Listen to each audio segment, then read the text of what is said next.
Yinzers kicking through the door. Loud like a jag-off at a pins game fight. Brace yourself, this ride ain't polite. Dum Yinzers, loud and proud. Heads in the clouds, voices in the crowd. Chaos brewing, they don't play nice. Hold on to your iron and grab your prime anti-slice.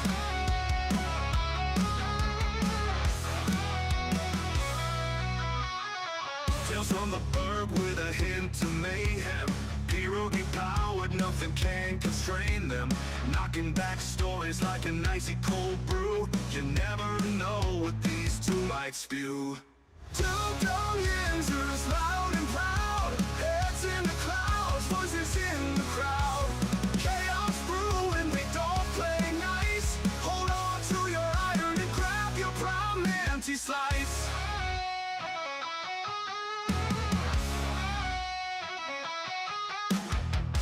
From the bug with a hint of mayhem. Pierogi powered, nothing can constrain them. Knocking back stories like an icy cold brew. You never know what these two might spew. Dum Yinzers, loud and proud. Heads in the clouds, voices in the crowd. Chaos brewing, they don't play nice. Hold on to your iron and grab your prime anti-slice. Rivers collide where the laughs always flow. Black and gold thunder everywhere they go. The madcap kings breaking every mold. With two Dum Yinzers, the stories don't get old. Two Dum Yinzers, loud and proud. Heads in the clouds, voices in the crowd. Chaos brewing, they don't play nice. Hold on to your iron and grab your prime anti-slice.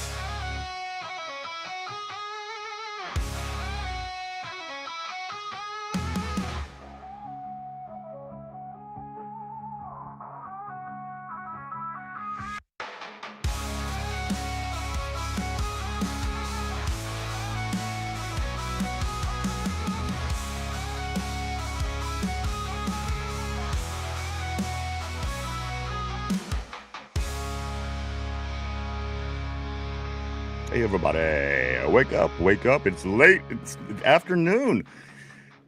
Good day to you everybody, welcome back to the show. This is episode 941 of the Two Dum Yinzers. I want to say to everybody this morning or this afternoon, wherever you may be tuning in from, welcome back. Excuse me, there couldn't be a better time to be a Pittsburgh sports fan, as we had between our Pirates, our Penguins, and the Pittsburgh Riverhounds. They all played over the weekend. A total of 6 games between the three of them. And our Pittsburgh teams, they won 5. They went 5-0-1 as the Riverhounds tied with the Pittsburgh Pirates, sweep the Baltimore Orioles, and they sweep, and the Pittsburgh Penguins. They went on a back-and-back with the Florida Panthers. We'll get into all that and so much more today. Again, I want to say, everybody, wake up! I know it's been a long weekend. I know it's the Easter weekend. Hope everybody had a good time. Hope everybody had a safe weekend. But it's time to get back to work, time to get back to school, time to do all that stuff that we just love to do. But one thing that I do know is we are right here, guys. The Two Dum Yinzers are back at it. Episode 941, just 59 short episodes away from the big 1,000, guys. Also, coincidentally, it should be working out to where it plays out possibly to exactly the 5-year mark of the show. Pretty unbelievable. That's what we're shooting for. I do want to say good morning to everybody. Good afternoon, wherever you may be in, wherever you're coming in from. I do want to say what's up to Tortilla Jackson, all the way from Sacramento, California. My man Tortilla says, what's up? What's up to you, brother, man? Always great seeing Tortilla on the terrible board. I also do want to say hi to GD Vim. GD Vim on the terrible board. Welcome to you. Welcome to the terrible board. Welcome to the show. And check out our main feed. Also, we got all the links up on the terrible board if you want to check out the vertical version. If you want to stay here, whatever you want to do, you got the options on the board. Welcome back to the show, everybody. Glad to see ya. Some things going down in Pittsburgh. A few things before we do get started. Yeah, I don't really want to get into this shit. You know what I want to do? I don't know. I don't know what I want to do. You know what I want to do? I want to say this. Go check out Corey Beavers, everybody. Corey from our board, he comes in here often and spends a lot of time in the show. Big contributor. I do want to say he did start live shows. I always talk about his show right here on YouTube. Don't drink that. It's a conspiracy theory show. It's in, all kind of things. I mean, the 9/11, the Kennedy assassination, aliens, government, all kind of stuff. Corey does it all. If you're into conspiracy theories, go check him out right here on YouTube.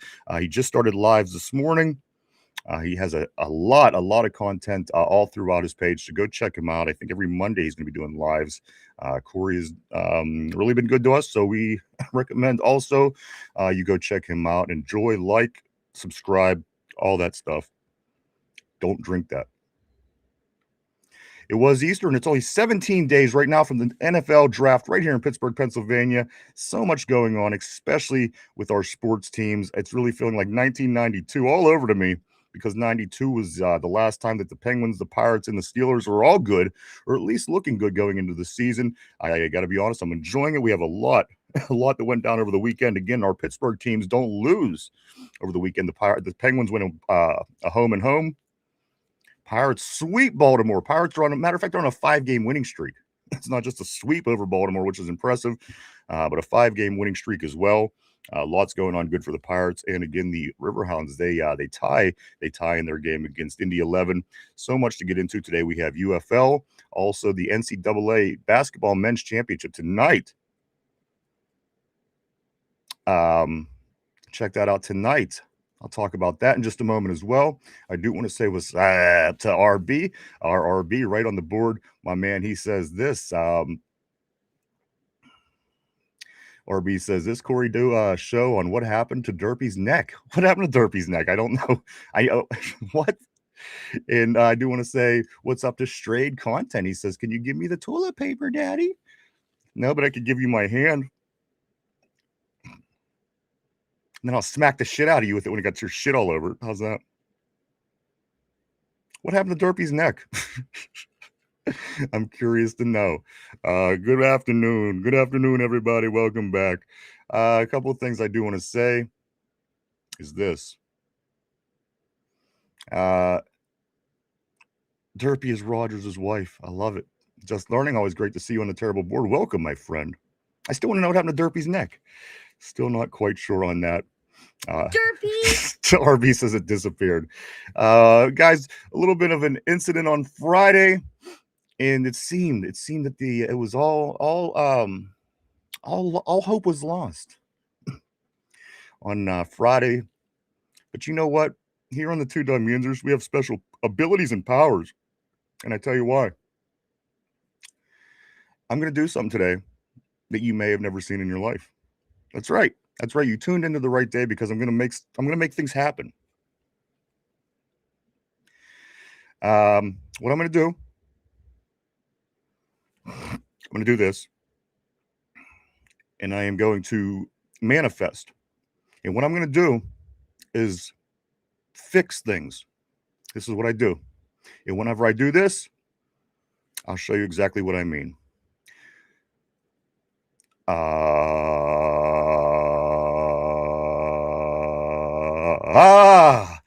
He is risen. Everybody, it's the fat Jesus, everybody. Risen from 3 days. He was down and out, counted for dead. 3 days later, risen back up.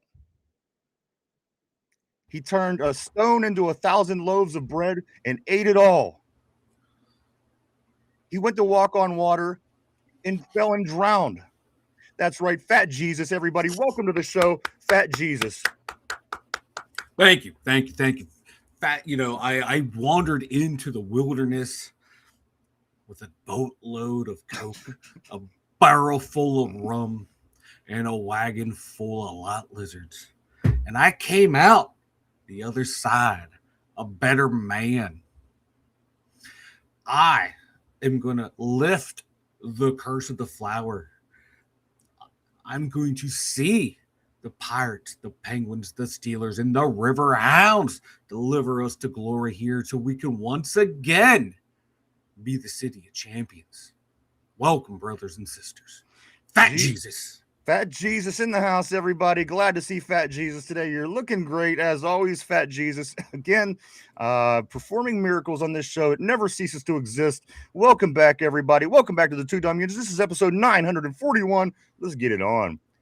Big weekend this weekend, Mike. I hope you had. I hope everything went well for you. It was Easter weekend. A lot of things going down. Kids were off for an extra long time. Everybody's just ready for to go back to the way it is. And you know what? We're back. We're at least getting there. Monday. It's 17 days away from the NFL draft, right here in Pittsburgh, Pennsylvania, if you can believe it.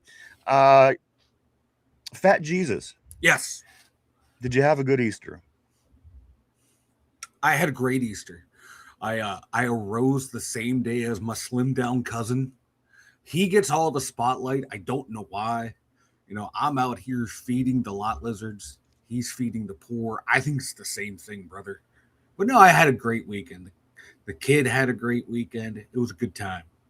Well, that's good. I'm glad to hear that. It was Easter and we got it behind us. And now we are, guys, it's just full speed ahead into the, of course, the voluntary camps, Mike, starting this week. The 10 teams with new head coaches, they all get to start early. And that is what's going down this week, Mike. The Baltimore Ravens, they will be starting today with their voluntary workouts. And then the other 9 teams, I do believe, over the next couple days, mainly tomorrow, the Pittsburgh Steelers will be starting their voluntary workouts tomorrow. That is what's going on right now, as we are just 17 days out from the NFL draft right here in Pittsburgh, PA. I know a lot of people are getting excited. I know a lot of people are getting anxious as well. Folks that are very excited to get down there, but they just don't know what the environment, with the just the surroundings. There's going to be like up to almost 800,000 people. The number keeps bouncing around, and at the end of the day, I don't blame them. Pittsburgh is not necessarily an easy city to navigate anyway. If you just go down for a ride through town. So, Mike, it's going to be very, very busy here in 17 days downtown.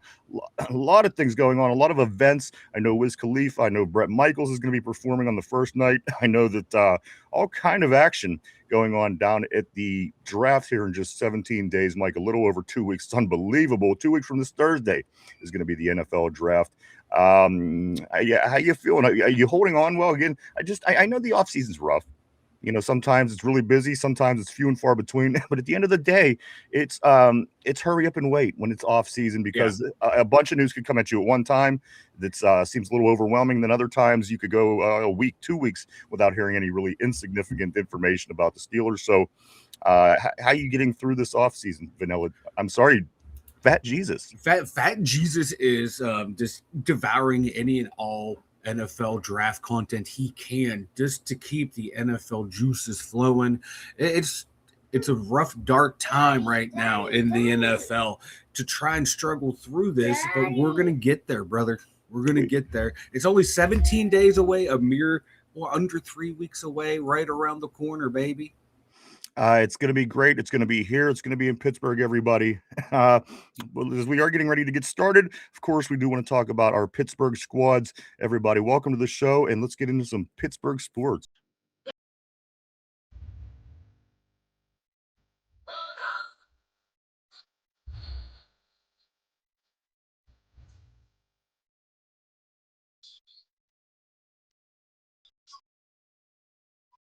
Pittsburgh Pirates on a 5-game winning streak. They sweep the Baltimore Orioles over the weekend to improve their record to 6-3. Not only are they on the 3-game sweep, they did win 5 in a row. They're going for 6 tonight as they start a series at home against the San Diego Padres. The Pirates are looking good. They not only have won 5 in a row, then 10 of their next 13 games will be at home. So that is an advantage as well. These next 3 against the Padres, it's going to be today, Bubba Chandler on the mound. Tomorrow it's going to be Paul Skeens, and then Mitch Keller is going to be wrapping up that series. So you got to like the way the Pittsburgh Pirates are looking right now. Off to early winning baseball. O'Neal Cruz, he leads the National League with 4 home runs as we speak.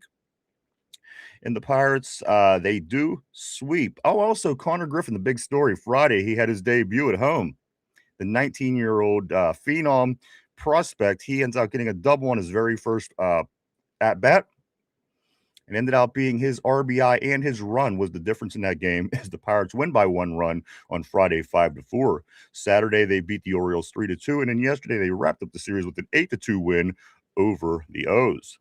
They'll be back at it today again, starting a series of 640 start as the team approaches the 116th mark through the season. So if the first 10 games are any indication how this is going to go, it should be fun, but that's why they play 162, of course. Another news regarding the Pirates. Ozuna, he was brought in for his big bat, and he got booed. He's been being booed because of his lack of production. And you know what he said, Mike? Ozuna, after being booed, Ozuna says that he deserves to be booed. I need to do better. And with that being said, that sounds like something a normal, humble person would say. But if you recall 2 seasons ago, you recall that when David Bednar was being booed, Rowdy Tellez tried to get the fans to back off. He says, hey, we don't do that here. I got to be honest with you. I like Ozuna's approach better. I deserve to be booed. That's, I think, the purpose of booing somebody is the fact that people aren't satisfied with what you're doing and they would like you to do better. Mike, I think Ozuna handled this the best way possible. I deserve to be booed. I appreciate that somebody admits that. So do I. I like it when pro athletes are like, yeah, I suck. Let me know I suck. I don't want to suck. I want to be better. But it is refreshing to hear that after what we had happen last year. Like you said, we don't do that here. Well, maybe we should do that here. Maybe we should hold, each other accountable. And I like that. It's very refreshing to hear Ozuna say that. When you told me that, because I didn't have a chance to see it, I was like, I like this guy now. I like him even more. He wants to be held accountable, and he wants to do better for the team because he knows he's hurting the team right now. He knows like the goals that this team has are attainable, and to get to that level, he has to perform up to that level. Also, a few other things with this Pirates team, Mike. They lost their third baseman. I mean, the third base, the hot corner's always been, it has been a question of concern for the Pirates recently. Yeah. And it's kind of been it's almost been positioned by committee with what they have in house. And Jared Triolo ends out hurting something last night or over the weekend. I'm sorry, and he's out for about 10 days. So it just makes me wonder: are they going to go try to attack that position? That is something that they talked about all off season, grabbing a third baseman, and it never really happened. So that is something we'll be keeping an eye on with the Pirates team as well.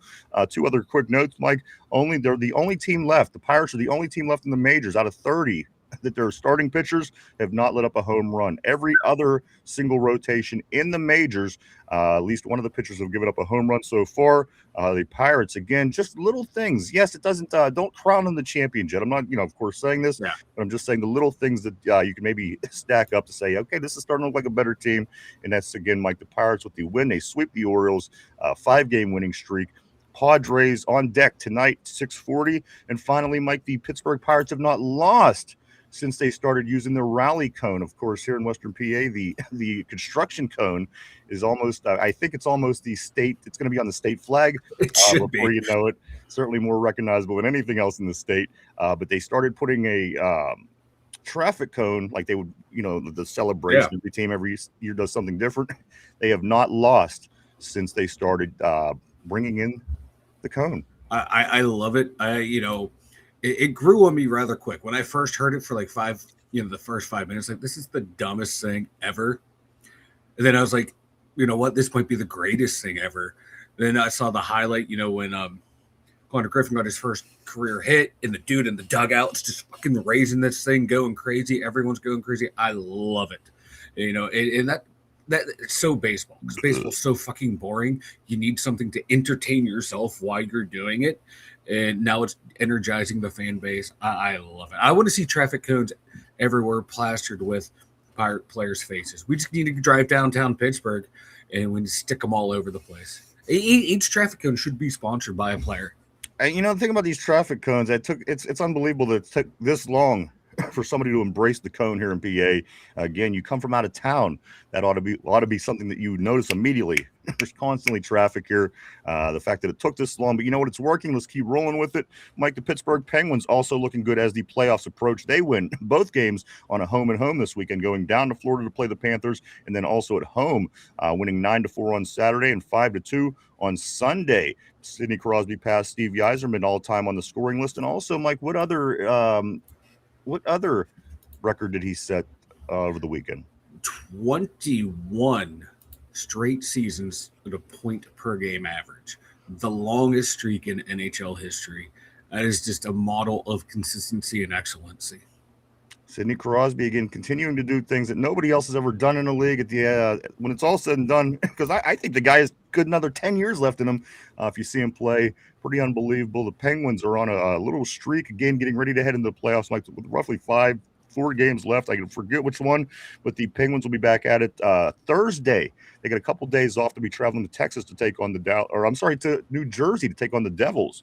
That is going to be a 7:00 start on Thursday. Let's go. Pittsburgh Riverhounds, they tie up the Indy 11, Mike. They finish in a draw in this game, taking it all the way down to the end of the game. The Riverhounds, they scored to tie that one up, Mike. It is 1-1, or they tied it 1-1, and the Hounds won't be back at it now till Sunday. Sunday at 5, they will be traveling to take on Birmingham Legion, and then next week they'll pick up on their next tournament game. In the 93rd minute, man, the equalizer, it was a hell of a shot. Let's go. And in the NCAA, the championship is set, Mike. Final 4 over the weekend. Number 1 Michigan takes on number 1 Arizona.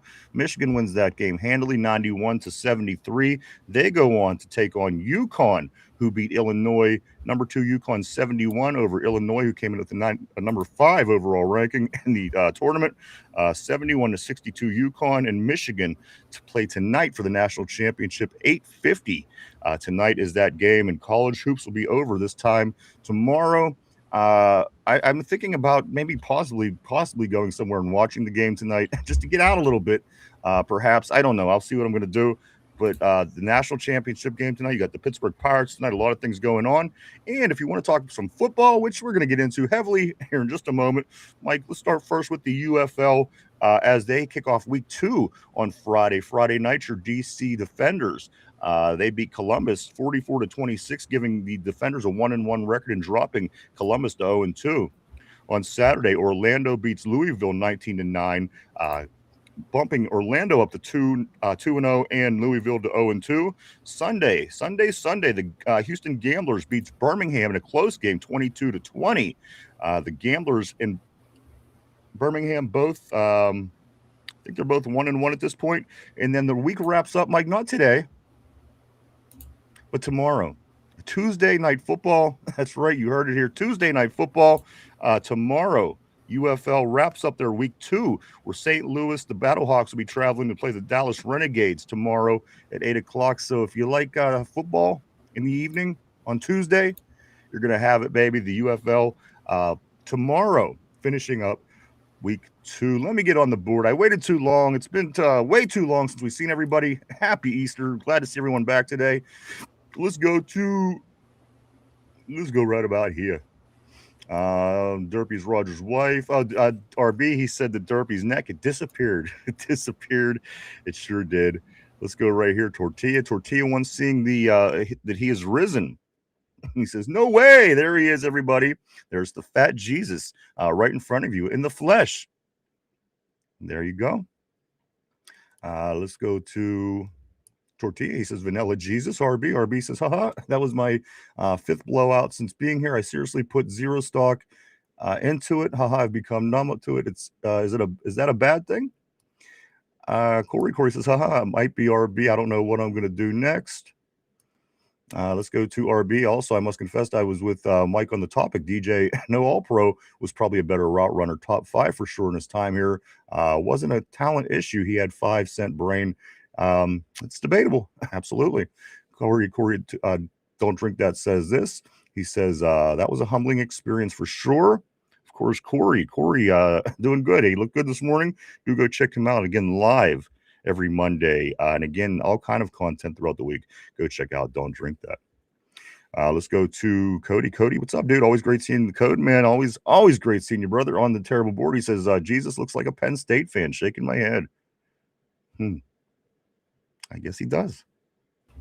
RB. I'm still an Indian Hoosier fan, brother. We don't know where this Penn State comes from, man. Corey, our RB says this. Corey, you ever dice into the Knights Templar? That entire thing leads into 500 different rabbit holes. Also, Corey says this back to RB. He says at RB, yes, I've actually going through all the ancient civilizations to get to that point. I'm going into ancient Egypt next week. I just don't know if lives will work for me because of timing. Following that up by saying I only have Monday mornings until noon. Let's go up here. RB, time is a motherfucker. I wish we had this shit when we was in my team. And you know what? That's so true. We didn't have shit. As a matter of fact, if you wanted to pretend you had a radio show, you could always get a tape recorder, which were big when we were kids, and pretend that you were doing a radio show and just tape it. That is what we did. We didn't have anything like we have now, which is really unbelievable. People have now, especially the kids.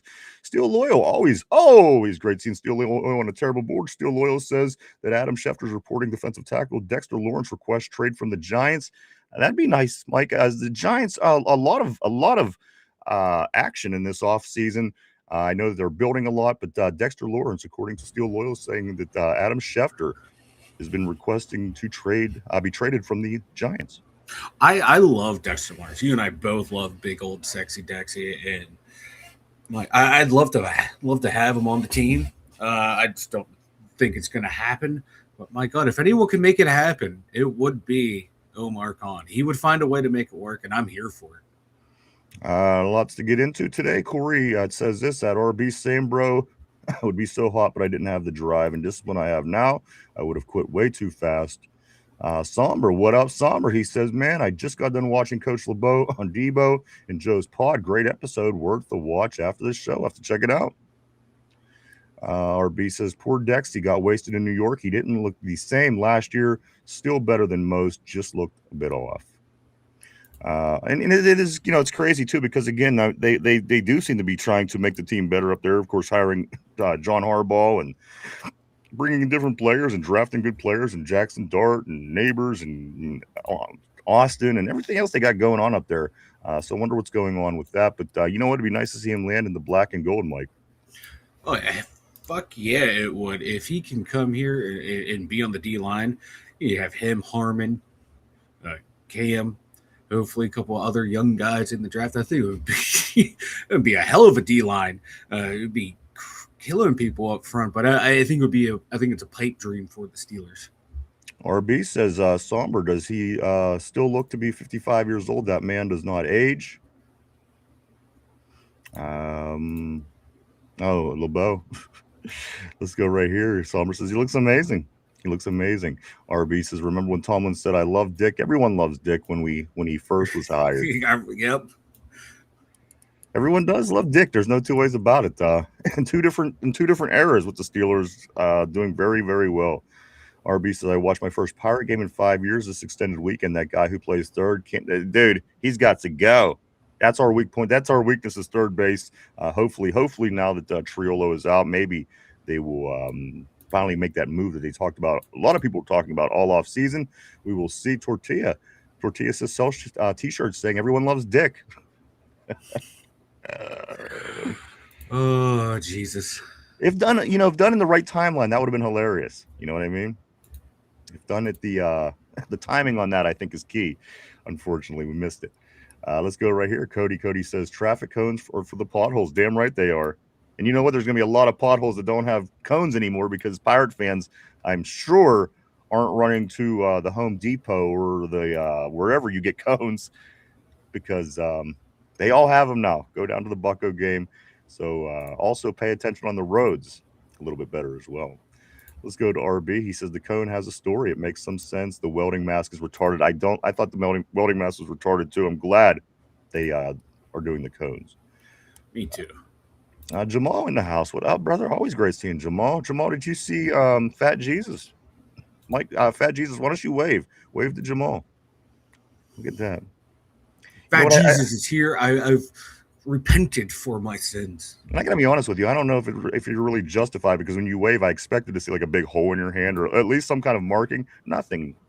So maybe as we move on in the character evolves, maybe some of those nuances. I see. I was just run out of town for my beliefs. I was not nailed to the cross for my beliefs. That's where me and my cousin differentiate. I'm quick and nimble like a big cat. Okay. He's kind of slow and lumbery. You know, he looks the athlete, but I'm the athlete. Fat Jesus, there you go, everybody. Fat Jesus. Let's see. Let's stay on the board right here. Still loyal says this. I just don't want Michigan to win. Their fan base is insufferable. See, I don't mind Michigan. I don't get it. But again, I'm not a Big Ten guy. Maybe if I had a Big Ten team that I followed, I would get it. Michigan don't bother me at all. I don't know. I kind of enjoy them in a way. Yeah, they don't bother me either. I like Michigan. It's Ohio State I can't stand. Yeah, see, I have no problem with them either. RB says soccer has been pushed on America to help further pussification of the youth. It was. I mean, kids played it when we were younger, but it was baseball, football, and basketball. That was what you played when you were a kid. Soccer's big now. No two ways on it. Let's go Michigan is what Cody is saying. Steel Loyal said, laugh my ass off, Cody. I thought you were a Kent State fan. Tortilla said, Cody is a Fent State fan. Kent Reed, Kent Wright, Kent State. Cody says, nah, I like South Carolina. Somber says, I hit a bunny yesterday on my way home. I wonder if it was the Easter Bunny. Oh, that's terrible. Well, you know what? Even if the Easter Bunny's dead, we have Fat Jesus, so there's no worries. He's here to save. I am here. I save all. I am saving the Pittsburgh sports scene in Pittsburgh single-handedly. Going to deliver us championships to make us the city of championships again. And ever since he the 3 days began, if you will, none of the Pittsburgh teams had lost. So just throwing that out there. Orioles swept. Panthers swept. And also the Riverhounds not losing. So far, so good on Fat Jesus. Let's go up here to Steel Loyal. He says, no, you don't, Cody. Cody says, I go to Clemson games in my South Carolina gear. Steel Loyal says, laugh my ass off, Cody. You would have never been willing to buy a Clemson baseball jersey if you were a South Carolina fan. Let's go here. Somber says this. Cody goes to Texas games in his LSU gear. Steel Loyal says goes to Bama in his Auburn gear. Cody says, I hope we draft Sellers next year. He's got the slight edge on Trevor Lawrence. Tortilla says Cody goes to Pitt in his Penn State gear.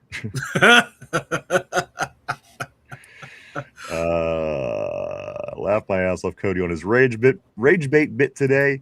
Also, Somber says, I wonder if that alters the Giants' plans. Pick 5. That's a good question. That is a good question, but would that affect us? Are they looking for anything that we're looking for? I don't know. I don't know their needs off the top of my head, but they could use a receiver opposite Malik Neighbors. They could use offensive line help. They need help everywhere. So yeah, they could affect us. It really could. Harbaugh's up there. He would do anything to screw us over. Yeah. A couple of things before we do move on. I'm going to wait a second. Let's go right here to Ty, my man Tyrone. Always great seeing the GOAT on the board. He says JPJ's the GOAT. He followed it up by saying, he said he top 5. We got a lot to get into today. I have some things regarding that as well. Always great to see you, Ty. Glad to see y'all good. Absolutely, man. It's all good in the hood as always. Cody says that dude hit back-to-back home runs. Tortilla says Vanilla Jesus came back with no scars. Again, the character still has to evolve. I think that we could certainly get better as we go along. But as of right now, there he is. Everybody, there's the Fat Jesus.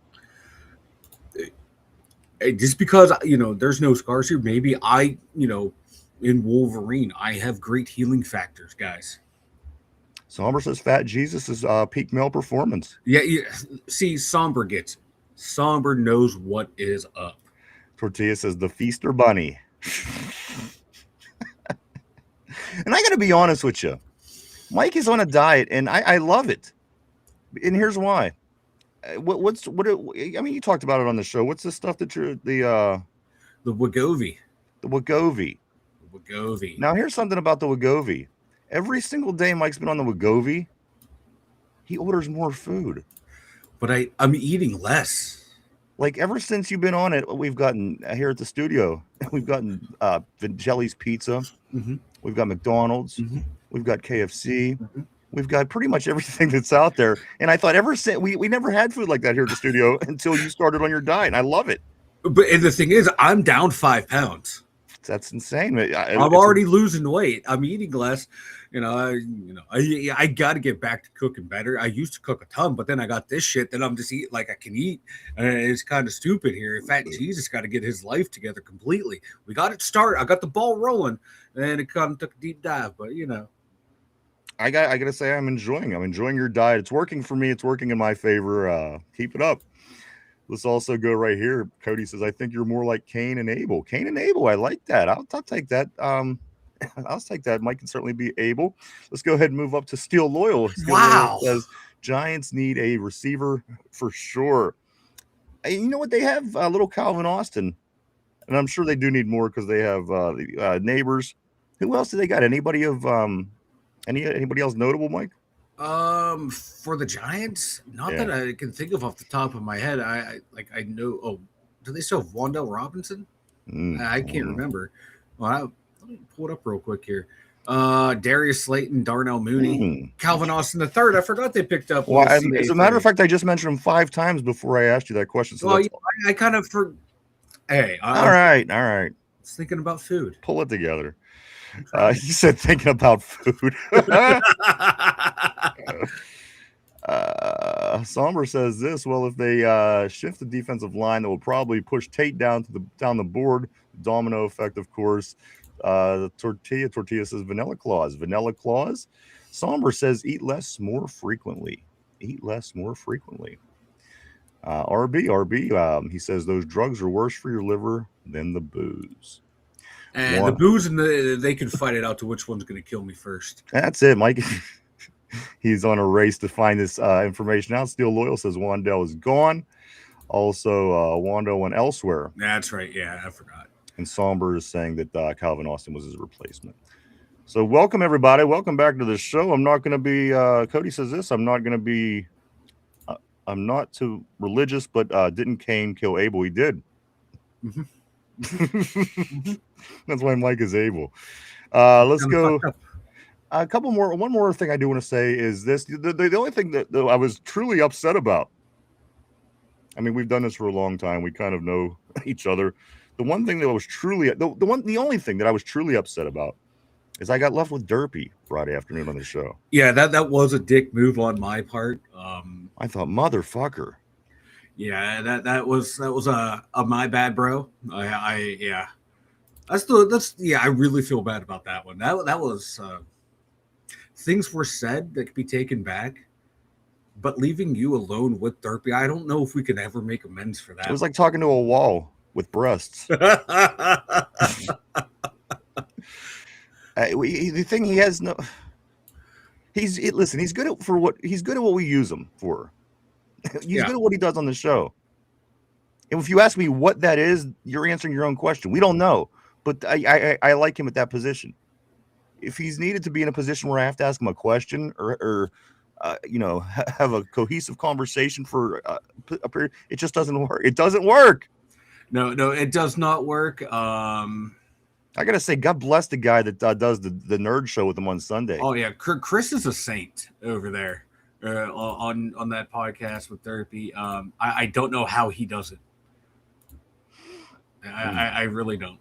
But yeah, I do kind of feel bad leaving you alone with Derpy. But you know what? In the heat of the moment, things happen. He has the worst ADD I've ever seen.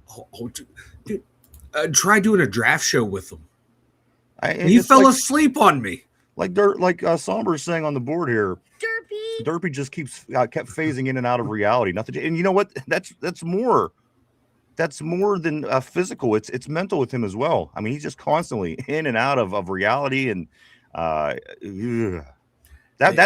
what had me all wound up all weekend was the extra time with Derpy.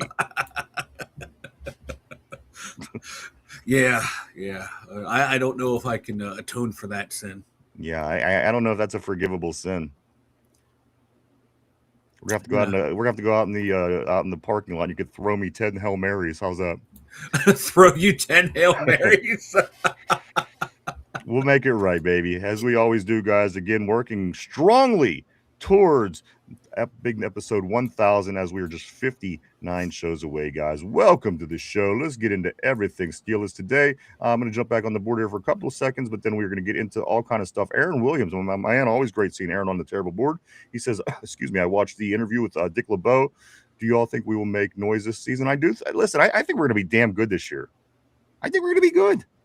Call me crazy. I think the easy thing to do is say, oh, they're not going to do anything. And then if they win, people will just go, okay, awesome, good for them. But I'm going to go the opposite route, Mike. I'm going to say that they're going to do well, and if they don't do what I guessed, then they're going to be bad. And it's but I'm sticking with my conviction. I think that they're going to play well enough, and I think they might win a playoff game. I know that the feeling in the Steelers facility is a lot different, Mike. A lot of reports. This isn't just one reporter naming it. This is the feel is different in the Steelers facilities. And also, Mike McCarthy, he says this, Mike. I'll have the more in-depth quote here in just a second, but he says that he feels that if we trust the process, do what we do, gets this offense improved. He says, I really feel that we could end the playoff drought this year. And you know what? If you believe it, then I believe it. I have no reason not to yet. I have to be proven wrong or right in a sense that if he, talks a good game, we're going to do this, we're going to do that, and nothing, we get yield no results, then you start to work people's trust and faith in you. But at the end of the day, I have no reason to think that things aren't going to be the way that he's saying, the way that the not just the locker room, but again, the facilities, the people in the front office, the executives, it's a whole different feel. And I'm not going to judge. I'm not going to compare. I'm just going to say for right now, for what it is on April 6th, 2026, that's encouraging to hear. And I will go from there. Again, I think they're going to do okay. If they stink, you know what? I'll eat that. But at the end of the day, Mike, I really do. There's nothing that really indicates to me, and maybe everyone isn't going to be on the same page. Who knows? There could be different reasons why people don't think the Steelers are going to be good this year. I do. I think they're going to be good. I don't feel that there's a huge drop off, and maybe some of the improvements we did is going to help us along the way. And then again, we're really basing it off of game plan and gameplay of the former coaching staff, which again, I'm not going to badmouth them. I'm just saying it's a whole different team, a whole different game, a whole different philosophy, a whole different mindset. So if we're expecting this and this to be bad because this is what we had that was shitty last year or beyond, we can't even make that assumption. So at the end of the day, I have no reason to think that we won't play well, we won't do good. And again, very, very positive attitude within the Steelers facility. It's been reported multiple times throughout the weekend. I'm really liking what I'm hearing. Me too, man. It gives you hope as a fan that, these guys aren't going to come in here and try and take down what was already built here. Just build off the successes that we had under the last coaching staff, and then take it to a whole nother level. Because that's what we needed, man.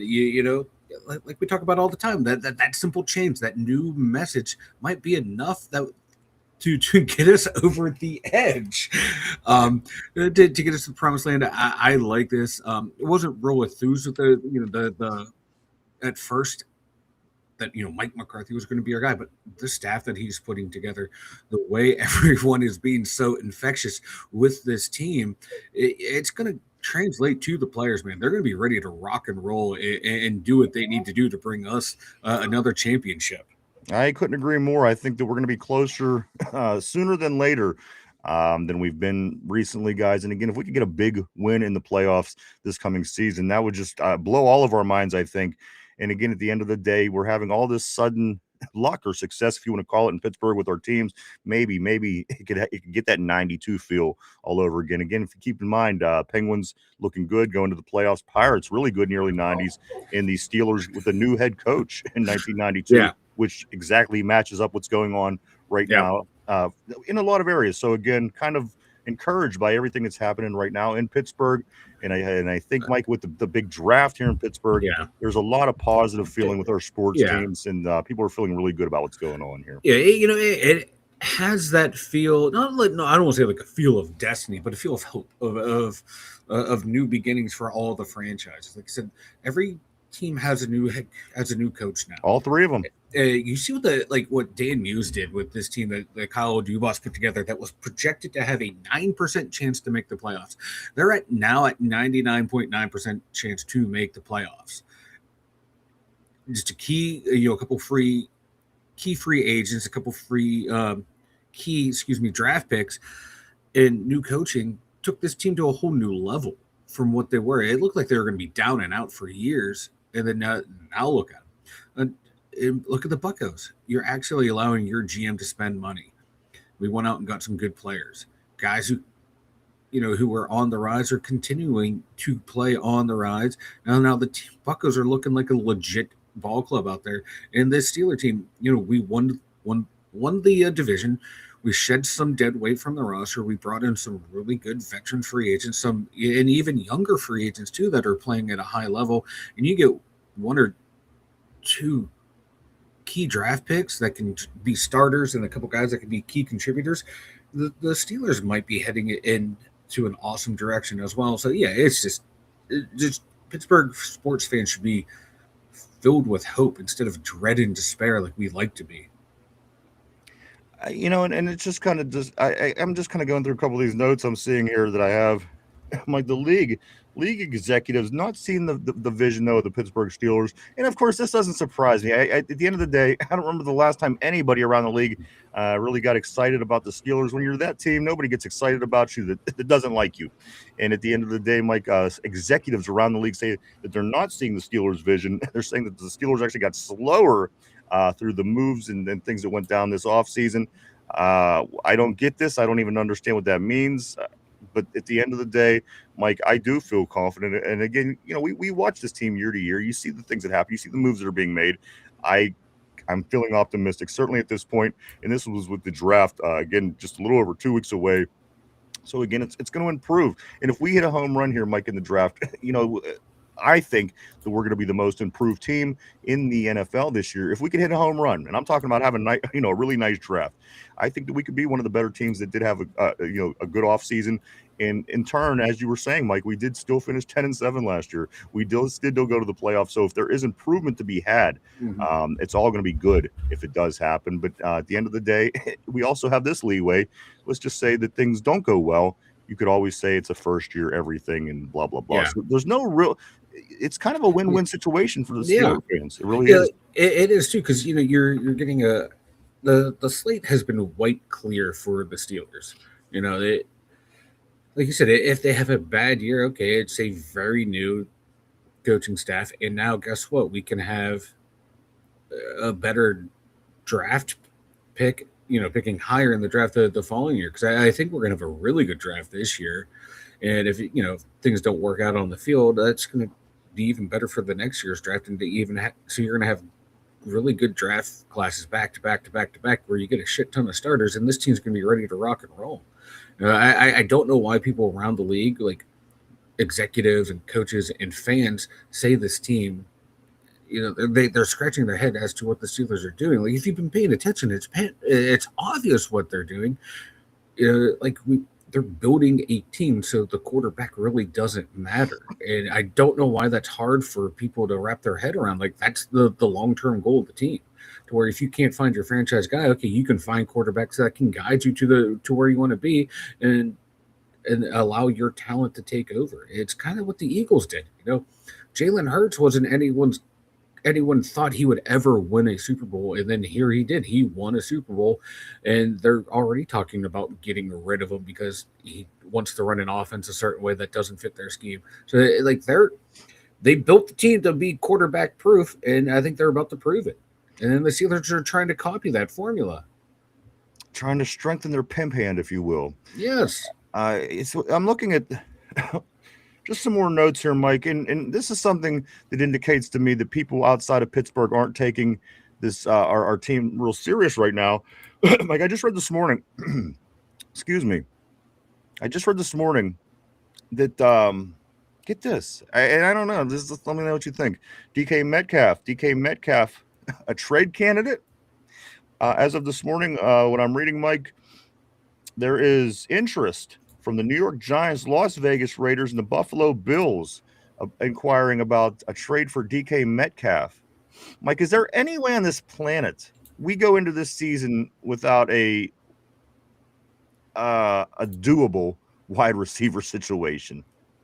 There cannot be. We cannot do this again. Like it makes zero sense to trade DK Metcalf. No, like we finally have two viable wide receivers that fit what Mike McCarthy wants to do. He wants these big-bodied receivers that have big catch radiuses, to where it doesn't matter who the quarterback is; they can get in the ball. This would go against everything that we were trying to do. Yes, he had that incident with the fan, but last year there's no reports of him being a bad teammate, doing anything in the locker room, showing up late to games and practices.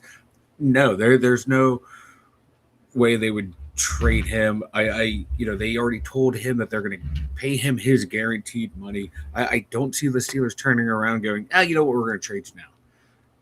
It would totally mess up what they're going to do for the draft. That's what I'm saying. Like the only way you do it is if you get a guaranteed first-round pick back, and DK Metcalf's not going to get you a first-round pick back. It makes no sense. And that's what I'm saying, Mike. It's just it's outside of Pittsburgh. People and the Steeler fans, they believe we're seeing the positives being made. And again, if we had a home run in this draft, we get 2 to 3 guys, Mike, that could be semi-regulars at least in the lineup from Sunday to Sunday, right off the cut. It's going to be good, and things are moving in the right direction, and we'll certainly take that, Mike. I don't want to leave anybody out today on this Monday. Let me jump on the board here briefly to kind of stay caught up, but we're going to get so much. I got a lot here to go into today. Let's go right here to Steel Loyal. Left Ryan alone with Derpy. Wow. Derpy. Yeah, I know. My bad. Ty says this. Y'all just got caught up on the Johnson BS. Somber Derpy just kept phasing in and out of reality. Nothing really changed. Derpy. Mm-hmm. Chris is a good dude. RB says absolutely. Chris has got to be a saint. He is a saint. I just know that, I'm watching the show over there, the Nerd Show, and, Derpy pulls one of his moments where he disappears for a while, or he just, you know what he does. He's insane. And Chris just keeps talking to him like, I don't know. It's unbelievable. I'm usually, like I said, it was about 9 seconds when I realized I got Derpy for about another hour by myself. These things happen. The patience of a saint that Chris has over there, I got to tell you. Tyrone says, it was good to see Derpy, though. Derpy. Let's go to Tortilla. Tortilla says the Derpinator. Derpy. Let's go also to Cody. Cody says Derpy ate all the apples in Eden. Derpy. Derpy would be one of the little naked cherubim, Mike, in the garden. Oh, God. Ugh. You know how you always see those cherubim and they have no wieners? Did you ever see that? They're like little people, but they're all wienerless, like Ken, like the Ken doll. So yes, Yeah. that would be Derpy. That would definitely be Derpy. Tortilla says I'll be back. Somber says Derpy is like Thanos when he only has the Power Stone. Derpy. Let's go to Steel, where he says this: Steel Loyal Derpy is like Dax from the Guardians of the Galaxy. If I stand very still, I'll turn invisible. Derpy. Let's go to Cody. Cody says this. They said the fucker's gained weight since he's got there.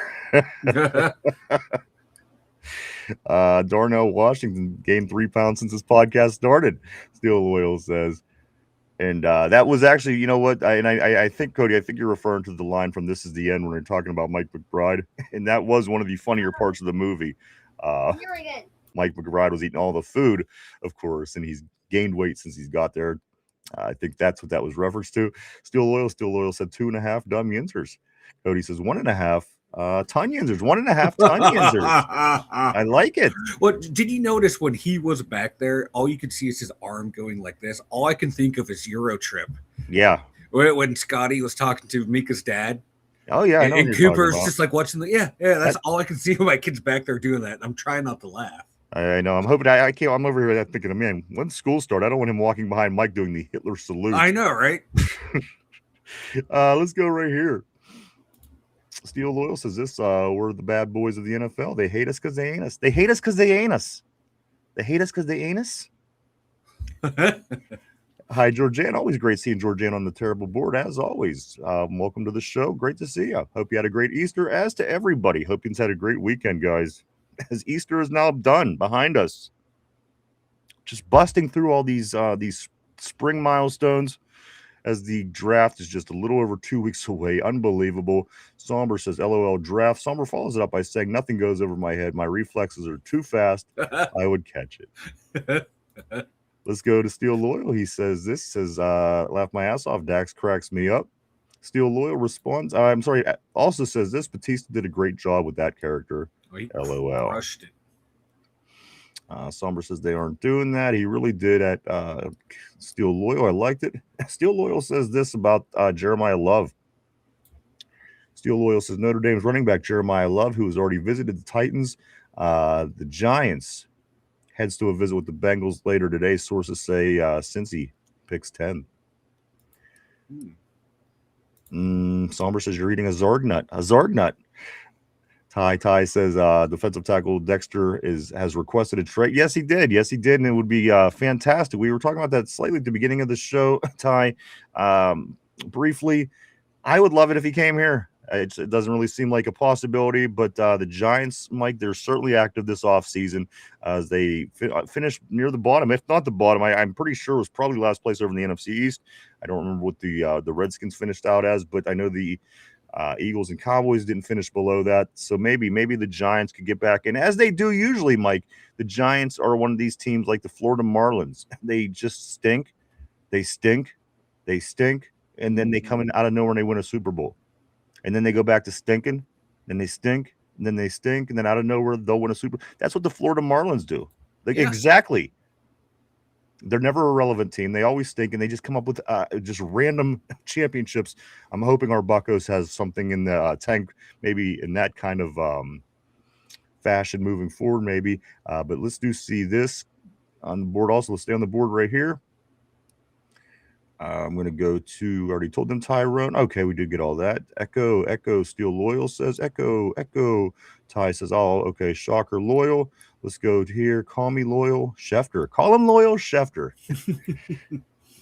We got Fat Jesus and Loyal Schefter. Things are happening. Things are transforming as this is off season for the Steelers. And this is when we usually put the dis and the dysfunction, baby, on the two Dum Yinzers. Yeah, we do. Lots going on in this April installment of the show. Let's get back to some Steeler talk. Could we? Omar Khan, Mike, 3 drafts in. No All-Pros, no Pro Bowlers. Does this change? Does Joey Porter Jr. Tip the scale, Mike? Does any player that came up in the past couple seasons, when does Omar Khan as a GM who gets mixed reviews? I love him. I love his willingness to pull the trigger, if you will, and he has done that every offseason, Mike. Still, I think giving somebody a couple seasons and not having any All-Pros or Pro Bowlers, I don't think that's the worst thing in the world, but that is something that's being brought up because, again, the Steelers always do have that target on our back, and people are going to talk. They're going to talk what they're going to talk. Mike, of course, I think JPJ is going to break that real soon, but at this point, Mike, still no Pro Bowlers or All-Pros under the Khan era. Some of that stuff does not concern me because, like you said, Joey Porter Jr. You can say he's a top. You can see the way he plays. He is a top 5 corner. Those honors and accolades will come. Zach Frazier is arguably top 2 center in the NFL, so his All Pros and Pro Bowls will be coming as well. Nick Herbig, people rant and rave how he's one of the best, edge rushers in the NFL right now, but he doesn't have the accolades, but everyone knows he can go out there and wreck a game. Everyone would love to have a Darnell Washington on their team. So not having voted on by fans as someone making it to the popularity bowl does not affect me. But it doesn't concern me at all because we can go out there. We can see that these guys can play. That people that he have drafted are playing balls to the walls. Pretty soon too, Derek Harmon within a year or two will probably be talked about as a perennial Pro Bowl player. We're seeing great things out of him. So no, for not having the Pro Bowls or All Pro players? No, because we know what these guys are capable of out there, and you know how hard it is to be named an All Pro. You have to get that first one. Then they keep rolling in. I mean, look at Cam Hayward. He gets recognition after year after year after year, and he really doesn't do a whole hell of a lot to earn that recognition. But you have that name out there.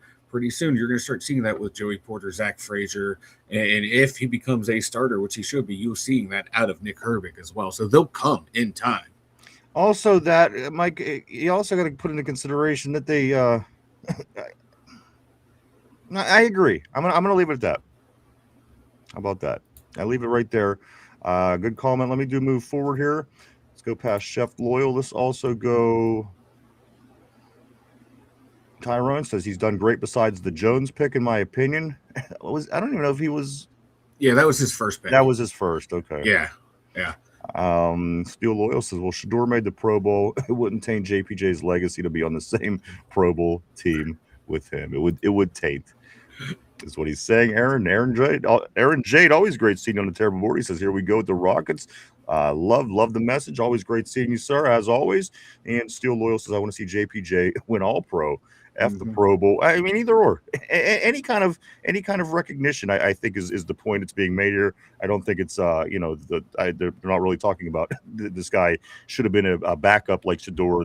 I just think it's when you're recognized by your peers and the fans as the top player, you know it, and I think that's maybe what he's talking about or what's being talked about here. But also, Mike, let me grab a couple more messages in regards to the conversation. Aaron Williams says this. He says, "Can you feel the excitement for the coming big time, Aaron?" Yep, big time. I'm feeling really good, really optimistic about this team. And again, it seems to me that everybody within the organization is feeling really good too, in the building and the facilities, and nothing but good reports. So again, maybe some of the things that needed changed will get changed, and we can continue to do the things that we do well, and we will see. But yes, Aaron, I 100%. I'm getting excited here on April 6th, Mike, for the Pittsburgh Steelers. Ty says JPJ be first team all. Absolutely, it's coming. These guys are going to get there. But in the NFL, as Mike said, sometimes it's more of a popularity contest, and it's unfortunate. But for crying out loud, JPJ hasn't given up a three. Here, listen, he hasn't given up a touchdown in a couple seasons now. This is JPJ. He believes now, in regards to this, in a related article, Mike, he thinks that the media is focusing a little unfairly on the early penalties in his career. And you don't keep in mind that the guy hasn't give up a touchdown yet. Yeah. So, at the end of the day, the penalties are coming down. The handiness is it's dissipating. Yep. His tackling's got better. Listen, I'm not saying he's one of the best tacklers in the league. He's a willing tackler. He's willing. He went from the hand tackles from the first season that were embarrassing to the second season, getting in there, using his body a little bit more. And then, like last year, he was making tackles. He was literally in there making tackles on plays, which, again, they weren't pretty. They weren't the best tackles. But what you've seen out of the guy, you got to be impressed. And, again, if he continues to improve and move in that direction, you would think that, if anything, Mike, he'll start to tip that popularity scale. Unfortunately, that seems to be what it's more about. But I think that JPJ certainly deserves the recognition, and he won't be in this league many more years without getting that. Yeah, and those penalties, like he said in his interview, like, look at the guys that people say are better than them. They had more penalty yardage and more penalties called against them than he did. And you get that early reputation, and it's going to be a hard thing to shake. Unfortunately, it's going to probably be something that follows him throughout his career, and it's something stupid, but everyone who watches him plays knows that, my God, he does not get called for a lot of penalties anymore. Hey, 5 last year, if that, maybe for 50 yards, I'll take that, and 0 touchdowns given up. And if even if 5 of those penalties prevented touchdowns, I'll take that all day, every day. If someone beats him, just tackle the guy. I'll take that penalty all day. over a guaranteed touchdown. Some people don't want it doesn't relate, it doesn't translate. Randy Moss's son isn't a great football player, but there's some guys that just are. Yeah. You just come from a good bloodline, and Yeah. it works out for you. And at the end of the day, Joey certainly didn't become a Pro Bowl linebacker in the NFL by not putting in the work. He put in his work on top of just being a bad dude. I mean, come on. But JPJ, you could tell the athleticism's there. Who the hell doesn't give up a touchdown in a couple years period of time in a professional football league? It is kind of crazy. So again, I don't think he'll be in this league much longer without getting that recognition. I wouldn't worry about it, but I understand your eagerness to want to be able to begin to celebrate him in that manner. But it's coming. It's definitely coming with JPJ. I'm a big fan. Maybe not as big as Ty is on the board, but you know what? I can't say that I'm not a big fan. What's going on? Oh, sorry, I had to delete an ad bot comment. All right. Well, so if that messed stuff up, I'm sorry. It took everything away. I have nothing on my screen now. Oh shit! I didn't realize getting rid of a troll would do that. But luckily it's only on my screen, and everybody else gets to see all the comments still. I'm so sorry. Fat Jesus has failed you again. I'm about to put you back in that tomb. You should. But you know what? I could still use my alternate screen. I'm so sorry, guys. This is why we can't have nice things around here. All right, there we go. I think. Yeah. So that's what I'm saying. Joey Porter Jr. Jamal. I am over here fucking up. Fat Jesus can't do anything right today.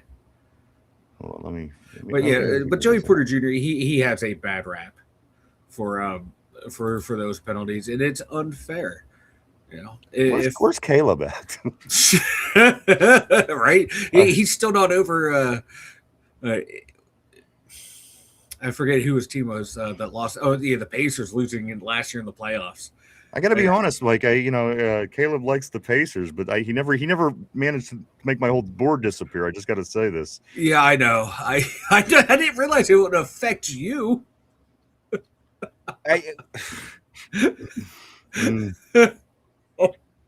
This is the danger of letting me do stuff live on the air. And it's not, nothing is even coming up now. Like it's, I see messages are coming up on the other board, but it's nothing now on that board. Like nothing. How is that even possible? How is that even possible? Oh, there I have no idea. Okay, something just came back on. And you know what? All of them, they're all there now. What did you do? I did not. I brought them back from the dead, but no, I didn't do a single thing. I'm playing like rookie year JPJ over here right now. Like literally everything that disappeared came back. So I'm just gonna move forward. Steel Loyal says Ravens fans coping hard too. They hate we look so good. Mm-hmm. And they did fuck all this on. They're another team that can't stop from tripping over themselves. Steel Loyal says this 10,000% they are. He only had 6 flags last season. Only 3 of those were called pass interference. Mm-hmm. And that's the thing that sucks. You kind of get that early reputation. You have to work that off. You got to prove that that's not you anymore. But it is what it is. It's going to prove that if he is that guy or not. So Jamal says this. We don't even have a quarterback. Steel Loyal. Do we really look that good?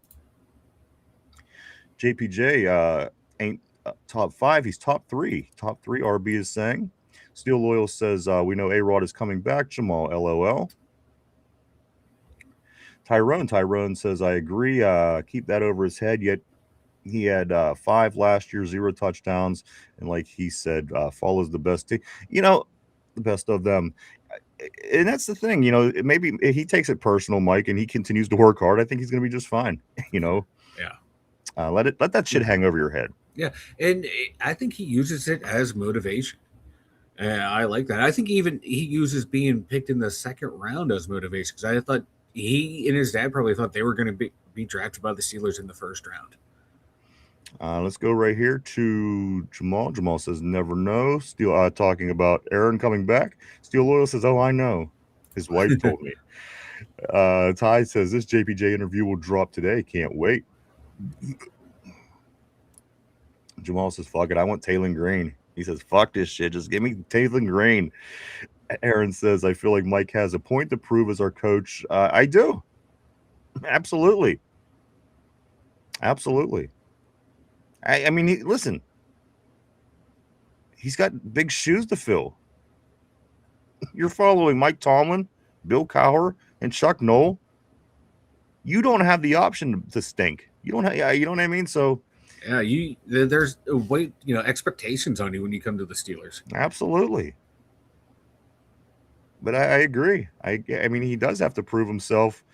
Mark Malone says he's nowhere near the shit talk. No, when it comes to shit talking, he's not even in the same game No, as Senior was. I mean, Senior was fist fighting people before games every week. For the most part, for being a cornerback, JPJ is pretty mild mannered. Yeah. You see a lot of these young guys, they're real mouthy and very animated, if you will. JPJ does his job. He keeps his mouth shut, and I don't hate that. Jamal just said over here, Vanilla's over here fucking things up, man. Let's go right here. Somber says, do y'all use StreamYard? No, we do not. We do not. Tyrone says, Mark, not as bad, but he definitely be in wide receivers' ears. Jamal says, laugh my ass off. I'm just playing, man.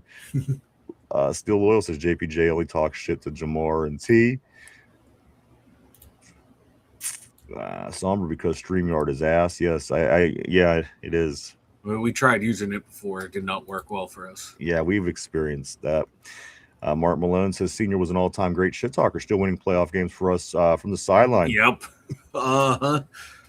And I got to be honest with you, winning that Indianapolis second-round game in 2005, that was a lot of that was off the energy that Joey Porter brought to that game. I don't know if you remember how big he was, getting those huge sacks against Peyton Manning in Indianapolis in that game, 21-18 win, second round. In Indy, Joey Porter was a huge part of that game, Mike, mouth and talent wise. Oh yeah. If you're gonna talk Super Bowl 40, you gotta mention Joey Porter Jr. Because at the end of the day, you're always gonna hear Willie Parker's huge run. You're always gonna hear Hines Ward MVP pass from Randall. Ben still wasn't there yet, but he managed to score on a sneak. But I got to be honest, Mike, you can't not talk about that team without talking about Joey Porter Jr. The defense was something that year. The offense was the line, not one of the better offensive lines in the Super Bowl history. So what JP brought to that team, and he was a veteran. He was a second-year quarterback. JP was the veteran voice that they needed, and my opinion, went a long way in bringing that team to Super Bowl 40. Oh yeah, he was the vocal leader of that team. Like before that game in Denver, he was talking about how they shot me in the ass. We're going to go out there and win it for him. And like the team rallied around little things like that. And he would run his mouth, and the rest of the team, they would back him up because they weren't going to let him fail. They weren't going to let him look like an idiot. And he knew that. He knew he can go out there and talk that shit because he knew the boys had his back. And there has not been an emotional leader of the team since he left. And hopefully Jalen Ramsey can fill in that void. Yeah, for sure. Oh, there we go. Let's go right here.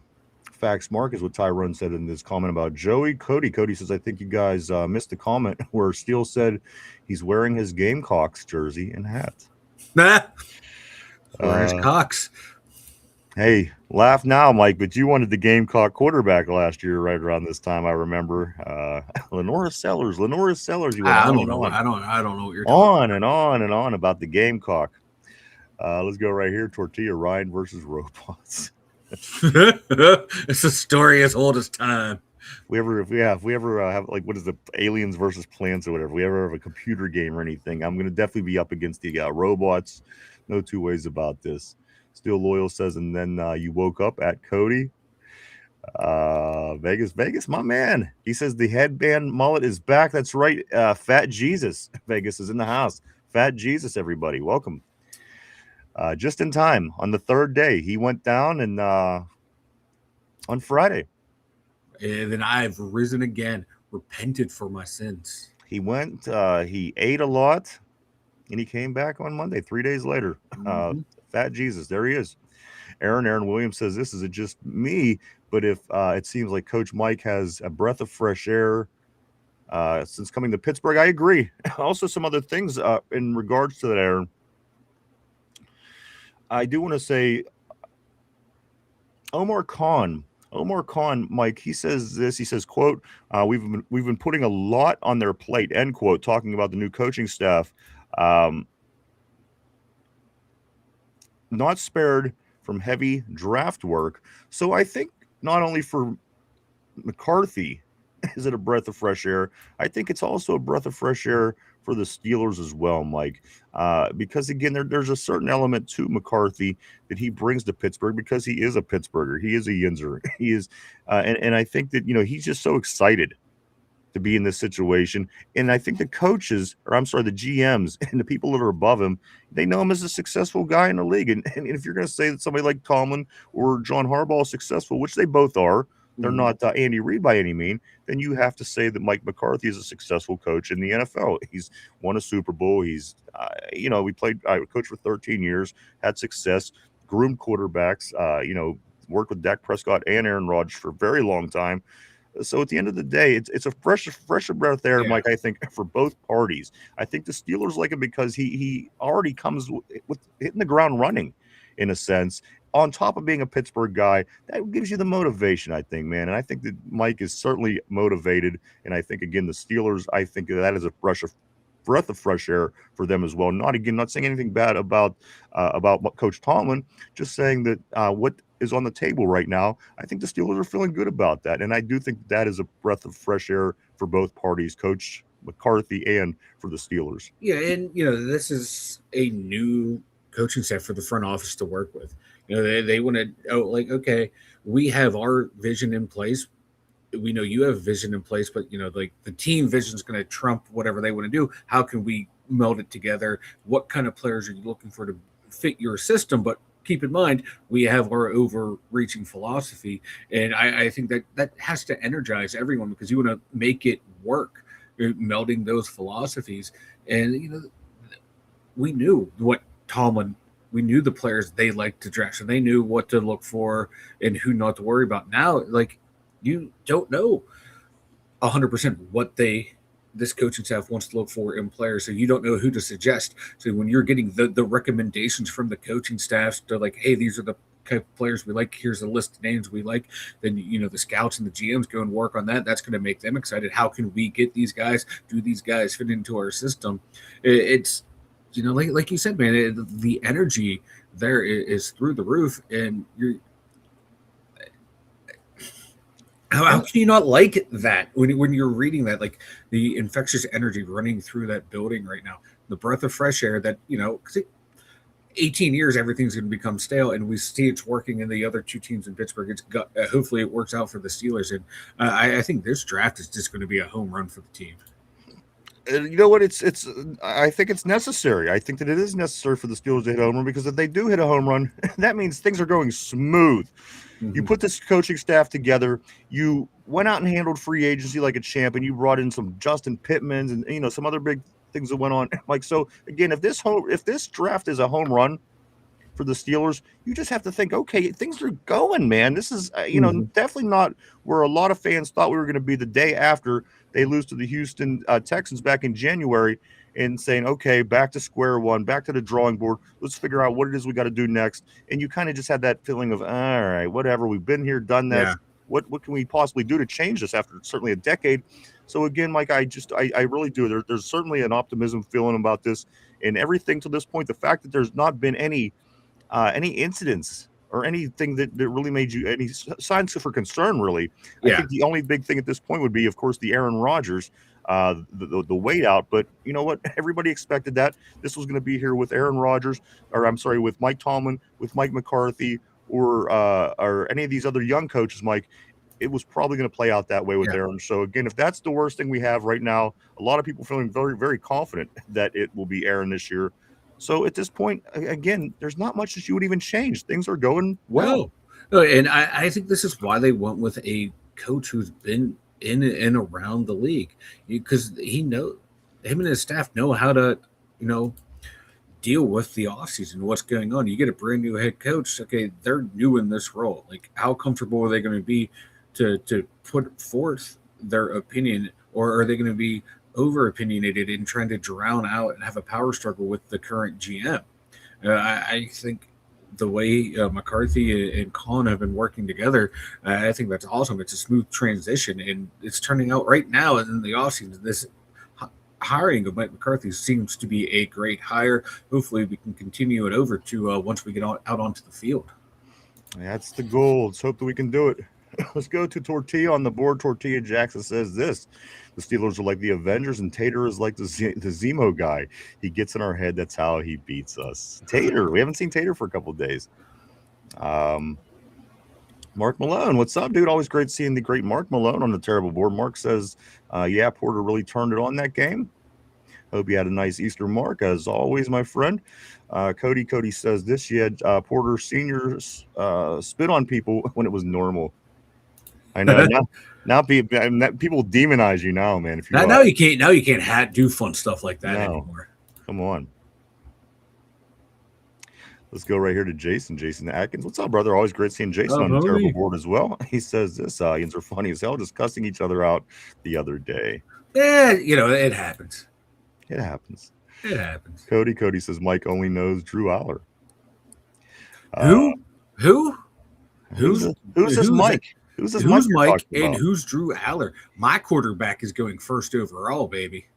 Cody says Mike is to Drew Aller as Tyrone is to JPJ.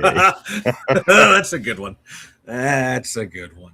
Ty says Muth, DK, Warren, Happy Smith is gone. Absolutely, guys. And a little scoop on I want to talk about running backs for a couple of minutes. Speaking of Warren, I got two things, as a matter of fact, as it comes down to the running backs. Let me talk about Caleb Johnson first, Mike.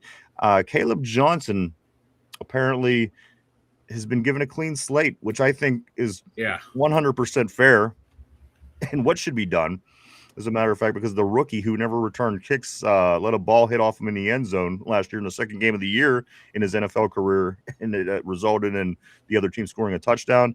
Mike, this is Mike McCarthy coming in and kind of giving him a clean slate. He said that he's not ready to give up on Caleb Johnson.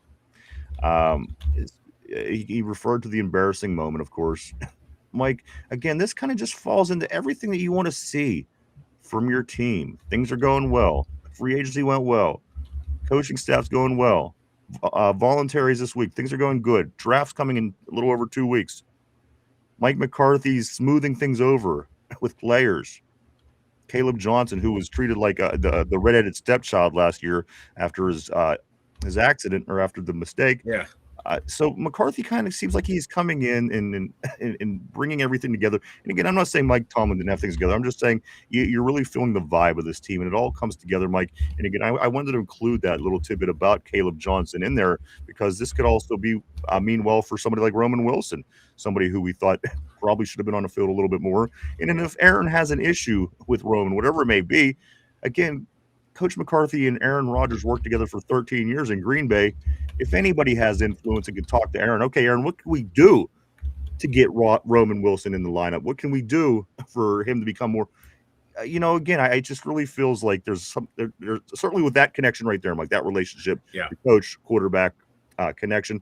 I think that could go a long way, especially for some of those little things like leaving Muth out or leaving Roman Wilson out. I think those things, you're going to start to see changes to that.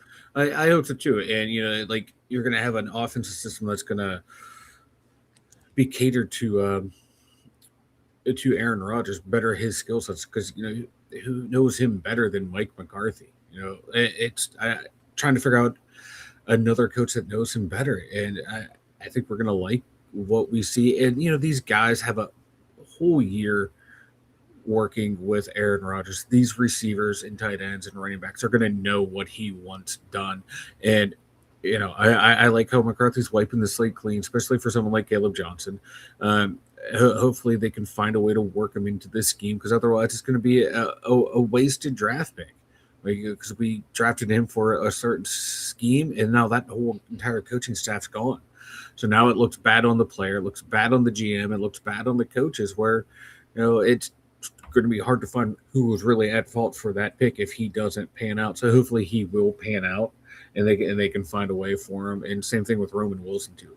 If I find a way to use them, these guys have talent. We've definitely seen it from Roman Wilson when he was able to get the ball in his hands last year. He was able to make things happen.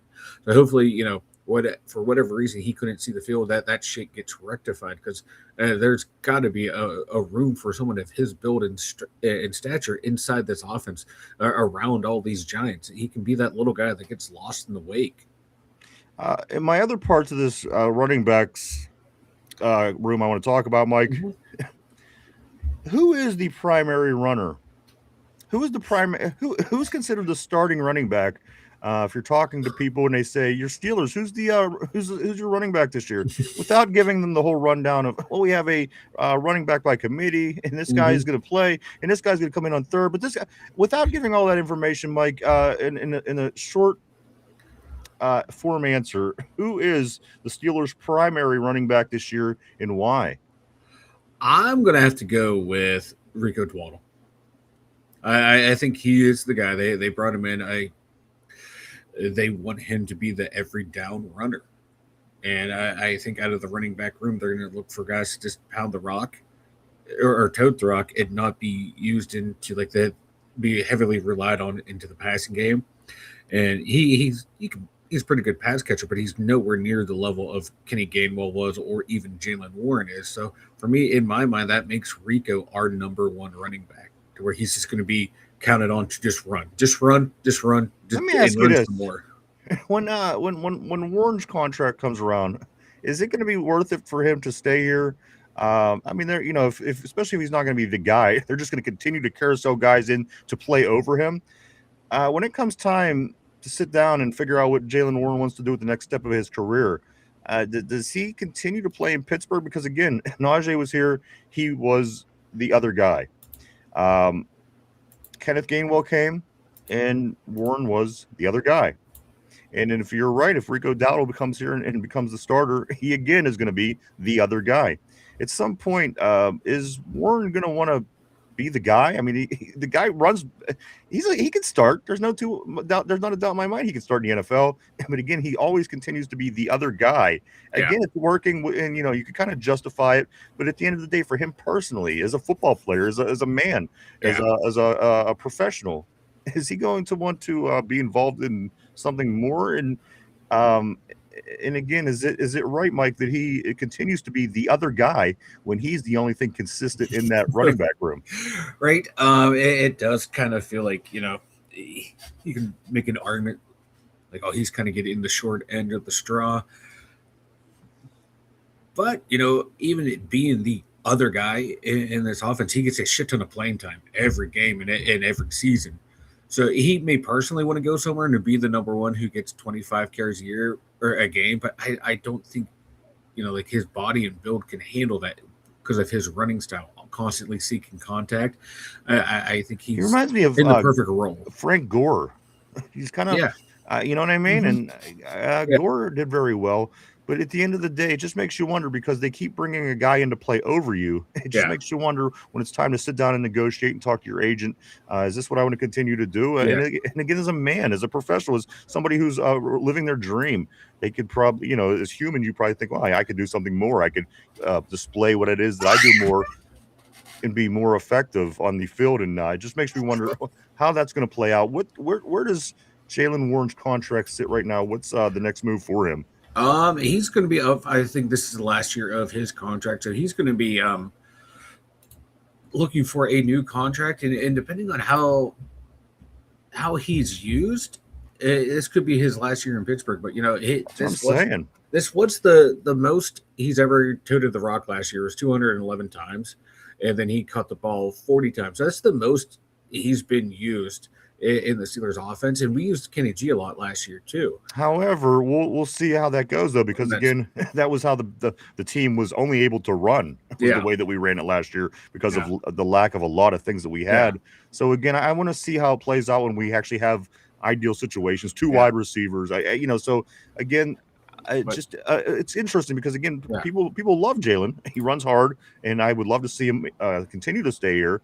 But at the end of the day, he's probably going to take a little bit, not a lot of money to stay here to continue to be the other guy.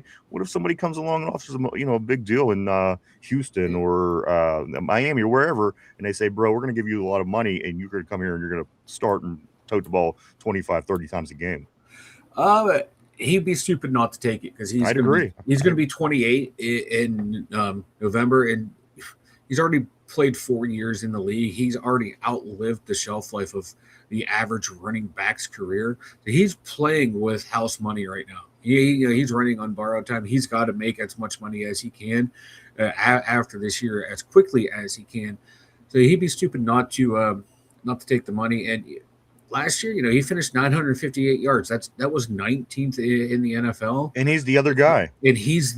So I want to see what, like you said, what's he going to be able to do this year, splitting all that time with Rico, who also, he ran for 1,000 yards last year, carried the ball 236 times. So there's not going to be that many touches to go around. But, if he plays well here, gets a decent amount of playing time, and fits well into the scheme and gels with the new coaching staff, I can see him coming back to be the other guy. Because if it's a good situation, you're making a lot of money, you're playing well, you're winning games, you can, sacrifice the amount of carries that you're getting as long as you're getting compensated fairly and you're winning and you're playing too. Like there a lot of guys will be like, hell yeah, man, this is the perfect situation for me. And Jalen kind of strikes me as that guy. He doesn't strike me as that greedy guy, but I would never blame him for running at a chance if a team wants to offer him stupid money for one last hurrah. I just don't think it's going to happen.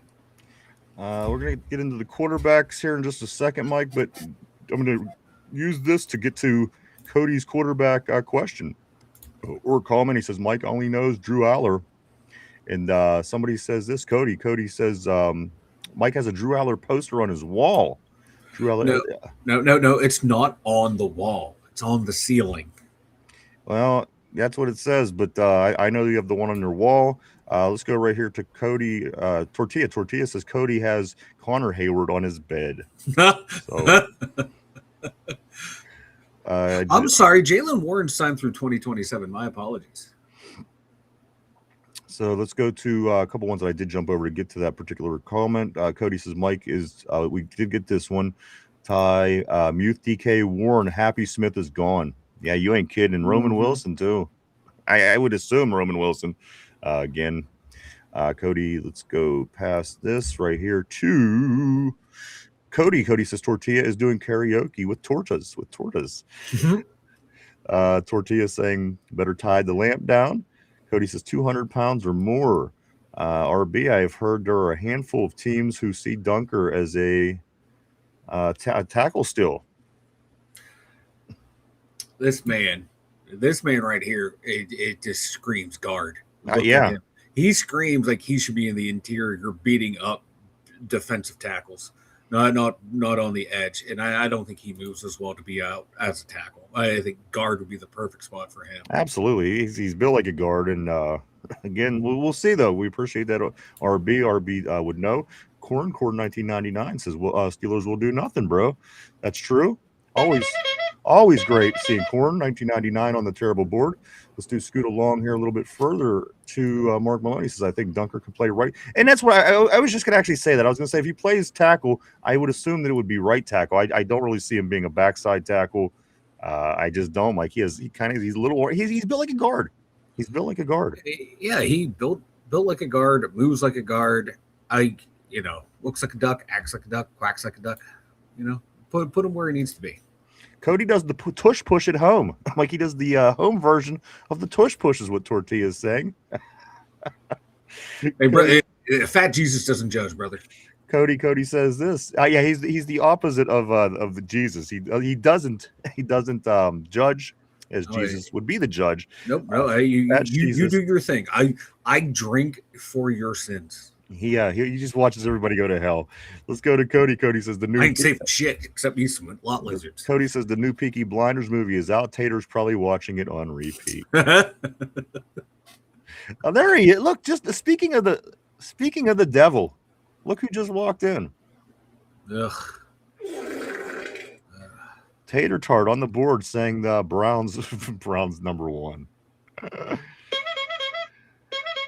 Let's go to Tortilla. Tater says Brown's number one. Tortilla says Tater just said poop and pee. That's what I heard too. That is why I did. That's why I did go with this. Let's go to RB. RB says to clarify, is it Jesus or Jesus? Well, it's not Cody, so I think we're gonna stick with Jesus, right? Yeah. And his following comment I understand why we need clarification, but it is Jesus. All right, let me get to that. Next comment? RB says the glasses and bandana is making it confusing. I'm seeing the Jesus now. Maybe wear a button-up shirt tomorrow, Mike, and only button the top button. Cholo Fat Jesus, hell yeah. You might be Fat Jesus tomorrow. I'll be coming out here with what? Oh god, I forgot the Mexican wrestlers' names. Never mind. That just totally lost it. I had a bit and I lost it. RB, are you saying he looks like he has a weight bench in his front yard? Is that what you're saying? Wearing my jorts. Hell yeah. With the big fuzzy dice in your window. Yes. Let's go right here. Cody says, hey, Suze. Hey, Suze. Let's go, Mark Malone. Johnson has turned to Father Maxwell and is going to confession regularly. I'm hoping that Father Maxwell has a big year this year as well. RB says, I think it's a bandana. It seems awfully big for a yarmulke.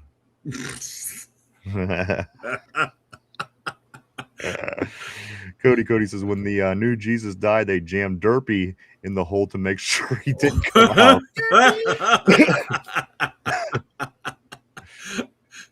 That is fucking golden. Somber says both Rico and Warren run hard. One of them will get injured at some point this season. KJ has to take advantage of Risco. You're 100% right. Yep. 100% right. Facts. Somber. Ty says this. Cody says D'Angelo Williams is was a shit, but got outshined by Levy. But absolutely.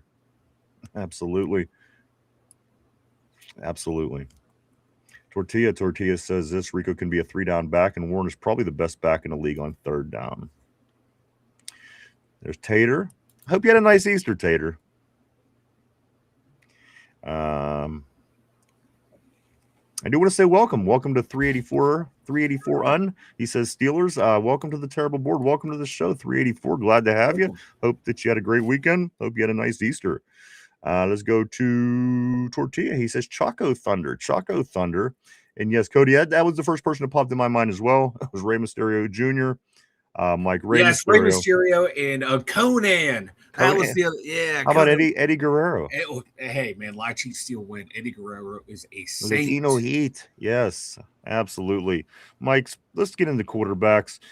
We talked the other week about nobody in Pittsburgh really wants Kirk Cousins, of course, and he ended up getting picked up elsewhere, so that's a good thing, Mike. But we talked about how much money this guy made in the NFL. I have the list of the top five all-time top earners in the NFL that that played the position of quarterback, Mike.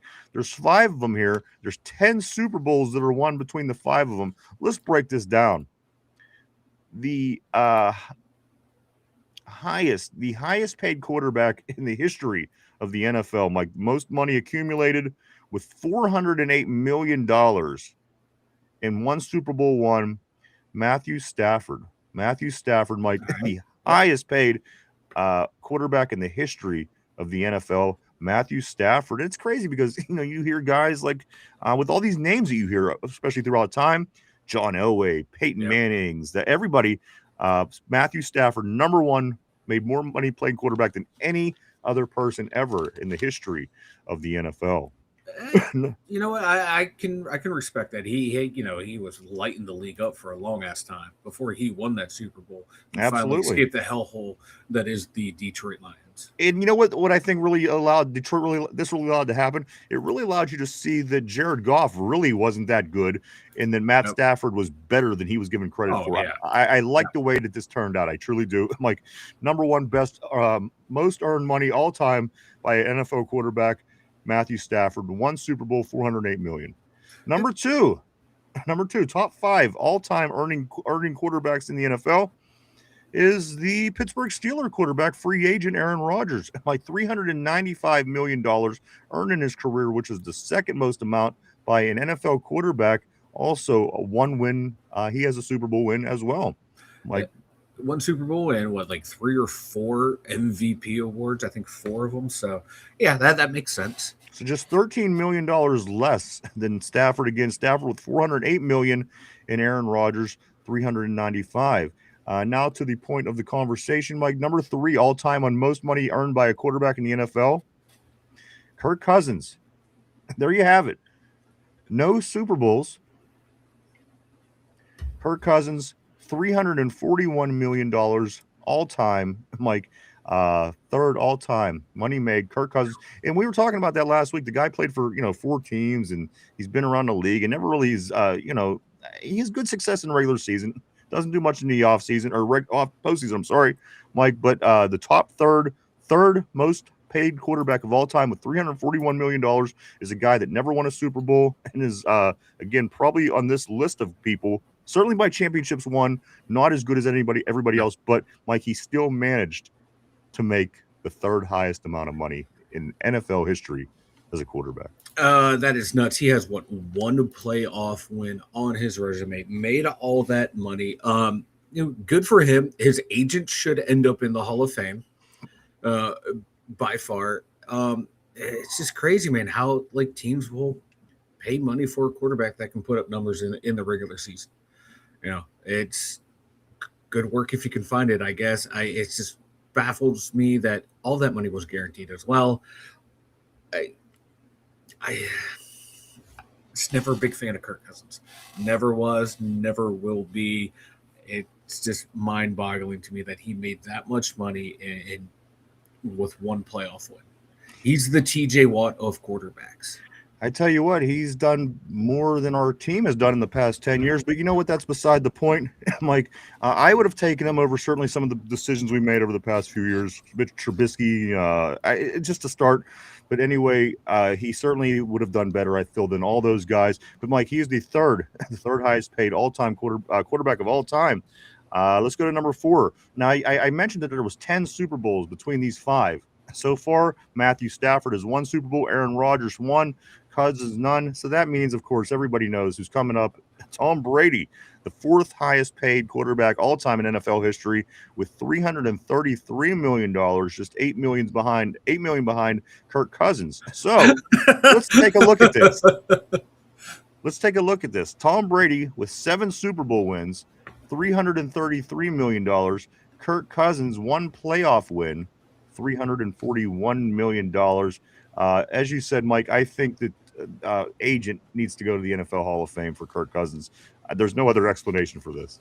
Yeah, it's just great work by that agent. He is he's a genius, and I want him to negotiate any of my future contracts for me.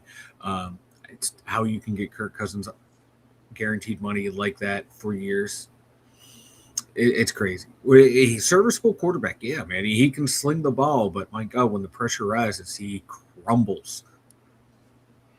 Let's go to number 5. So far right now, Mike, number 1, Matt Stafford, $408 million. Aaron Rodgers, number 2, $395 million. Cousins, number 3, $341 million. Tom Brady, $333 million. That is the top 4. That is 9 of the 10 Super Bowls. That is the most money made. Number 5 on this list, the 5th highest paid quarterback in the history of the NFL, also was a Pittsburgh Steeler. No, it's not Big Ben. No, it's not anybody besides Russell Wilson, Mike, the 5th highest paid quarterback in the history of the NFL, coming in at $317 million, only $16 million behind Tom Brady, which again, when you compare anybody to Tom Brady, everything seems ridiculous because at the end of the day, you say Russell Wilson won a Super Bowl, $317 million, but Tom Brady, again, the GOAT, 7 Super Bowl victories. I think he went to 15. I don't know how many he went to, but Mike, $333 million for Tom Brady. Russell Wilson, $317, rounding out the top 5 highest paid quarterbacks of all time. Right. At least Russ got himself a Super Bowl victory as well in there. He was an exciting quarterback, but that was a lot of money for him. He was good, but I don't think he was that good. But hey, fucking more power to Russ, baby. Well, And we were able to get him for $1 million a year. I'll take it. They had a whole thing going on over there. The Seattle, that was part of what they did. They had the defense, they had the 12th man, and then what it was they was able to do with the offense. Marshawn Lynch, they had a whole thing. So I respect that, and he did really well. And again, led that team to Super Bowls. Didn't win them all, but you know what? Multiple Super Bowl appearances, and not everybody can even be close to being in that conversation, Mike. Is teams that still are in the league that's never been there yet. So a guy takes your team a couple times. I give you the credit, all the credit in the world. So breaks down, Mike. Top highest paid quarterback, Stafford, $408 million is what he earned.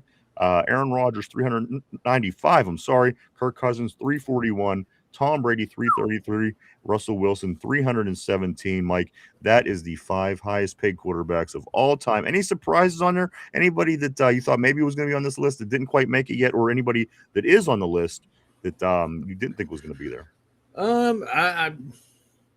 It is shocking that Russ was that high, and that Kirk Cousins was that high. Like Peyton Manning, I thought would have been on there, but I gotta remember like the era that he played in. They weren't getting these truly ridiculous contracts. I thought he would have been up there.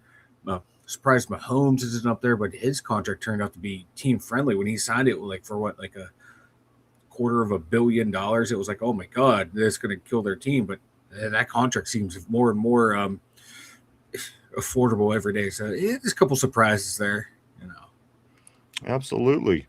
This is going to lead me, Mike, to Aaron Rodgers' raise.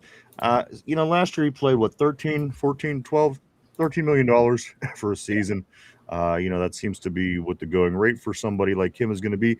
Mike, and some of the speculation about 10 days ago came out and said some of the speculation was that it was some of the holdup was money, which I don't believe that. I mean, let's just say that, money is something that's being discussed or figured out with agents or whatever. In the meantime, I don't have a problem believing that, but I don't think it's what's slowing the process. I think Aaron being Aaron is what slows this process. But at the end of the day, Mike, where do you see Aaron Rodgers' contract being? Like, say he comes back, say he decides to come back. We get the word here in the next 17 days, and he's going to come back. What's Aaron going to be paying? What's fair for Aaron? Again, remember the guy came in on a minimal contract. He came in last year and got us 10 wins and got us to the playoffs and a few things like this. Where do you fairly put him when it comes time to paying out money, Mike? What's your thoughts on Aaron Rodgers' compensation this year if he does come back to play for the Steelers? I think a nice bump to $18 to $20 million is fair. For someone of his age. He's only going to be here for one more year, and the production that he gave you, you're looking, he should be paid probably in like the $30 million a year range if you get based off of like yards, touchdown, and interception ratio and shit. Shouldn't you lose value if you're getting excessively older? I mean, I think so. I think it should drive your value down because we're the only team out there that wants you. Right. And when you're younger and you have all the energy and all the fight in the world, obviously you don't have that. Yes, you're good. You have the experience, but at the end of the day, you know what I mean? You're 43 years old this season. At some point, you would think that would have to play into it as well. But it's going to be friendly, even though it's going to be higher than it was, obviously. I think it's going to be fair at the end of the day, Mike. And I think right around that 18 to 20 mark is not a bad it's not a bad guess. No, and that's where it should be based on his age. If this was prime Aaron Rodgers, you're looking at like $50 million a year, and you'd be backing up the Brinks truck for him with a smile on your face because he's going to fucking tear it up. But for what he gives you now at that advanced stage, he's not who he once was. So 20 mil max. Let's go back on the board. Let's go right here. Somber says Tater a dump is usually referred to dump is usually referred to as a number two. I don't know what I missed, but I'll add that to the mix.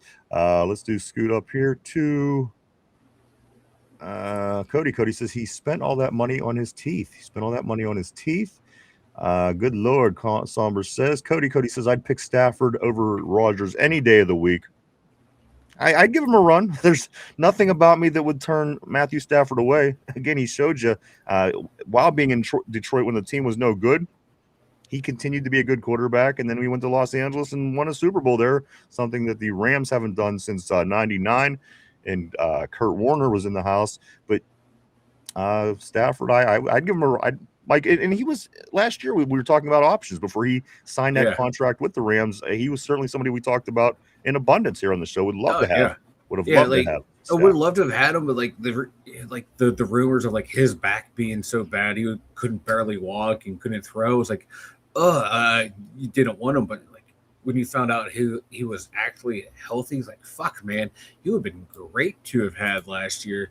He's still able to sling it, but with our O line and him not being as mobile, I wonder if last year if he would have been like killed back there early in the season with the O line struggles early on. Perhaps he would have. Let's go to Tyrone. I'm sorry, Tyrone says how the F is Cousins one playoff win. I know that's what I'm because he played for. Listen, he played for the Redskins. He played for the Vikings. He played for Atlanta, and now with where is he? The Raiders. I mean, he was never really on any really good teams, and that was the thing that I think kind of hurt him, Mike. I mean, because the Vikings, certainly a little bit better as of recent. He kind of just missed that. Washington was no good all the way up until the year they went to the championship game 2 years ago. So that's a great question, Mike. That's a lot of money for a guy that really ultimately didn't get it done. Yeah, it didn't do a damn thing when it mattered most, and that's why he is the TJ Watt of quarterbacks. Somber says Cousins should buy his agent a house. He's probably bought his agent a shit ton of houses. All that commission, fuck yeah. Tyrone says, I don't know. Cody took Stafford while to get like that. And it was a lot of tough years in Detroit. No two ways about it. Tortilla says Kirk Cousins is the Tom Brady of Kenny Pickett's. That's a good one right there. It's so many layers. I don't have the energy to even try to figure it out, to be honest. But I like it. You know what? You're getting a game ball. Tortilla. Kirk Cousins is the Tom Brady of Kenny Pickett's. I'm starting to unreel it now in my mind, and it actually does make sense. Cody says, "This how is Deshaun Watson not in there?" I know, right? The amount of money Cleveland's going to end up paying him when it's all said and done is incredible, unbelievable. But only in Cleveland, baby. Cody says, "Guaranteed to sit on the couch." Let's scoot up a little bit more. Yeah, Tater says a lot of money wasted. Absolutely. $218 million guaranteed to Deshaun Watson. That's insane. For Deshaun Watson, no less. Great. It wasn't even a guy that, all right, he looked okay in Houston, but come on. That's for that amount of money, it is insane. And the fact that they got literally... What have they gotten from him so far since he's been with that team? Nothing. All he's been is headaches. Yeah. You gave $218 million for somebody to give you headaches for 5 years. That's Cleveland in a nutshell, though. You gotta love it. Ty says Browns paying like 7 quarterbacks. I know, it's unbelievable what's going on over there. And then right here, Tater says he fires back at Cody because Cody made the comment about the $218 million guaranteed. Cody says, "Then what's your point, Cody? You numpty."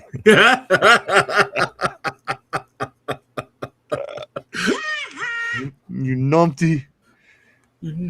You bloody numpty. Let's go to Cody. Cody says Deshaun doing the Humpty dance with Cleveland's money. Yeah, you ain't kidding. He's taking them big paychecks and going and getting happy endings, and that's what's going on. Cleveland's getting nothing from this. The Browns, he's getting a load of money, and he's going out and getting happy endings. So who's really winning?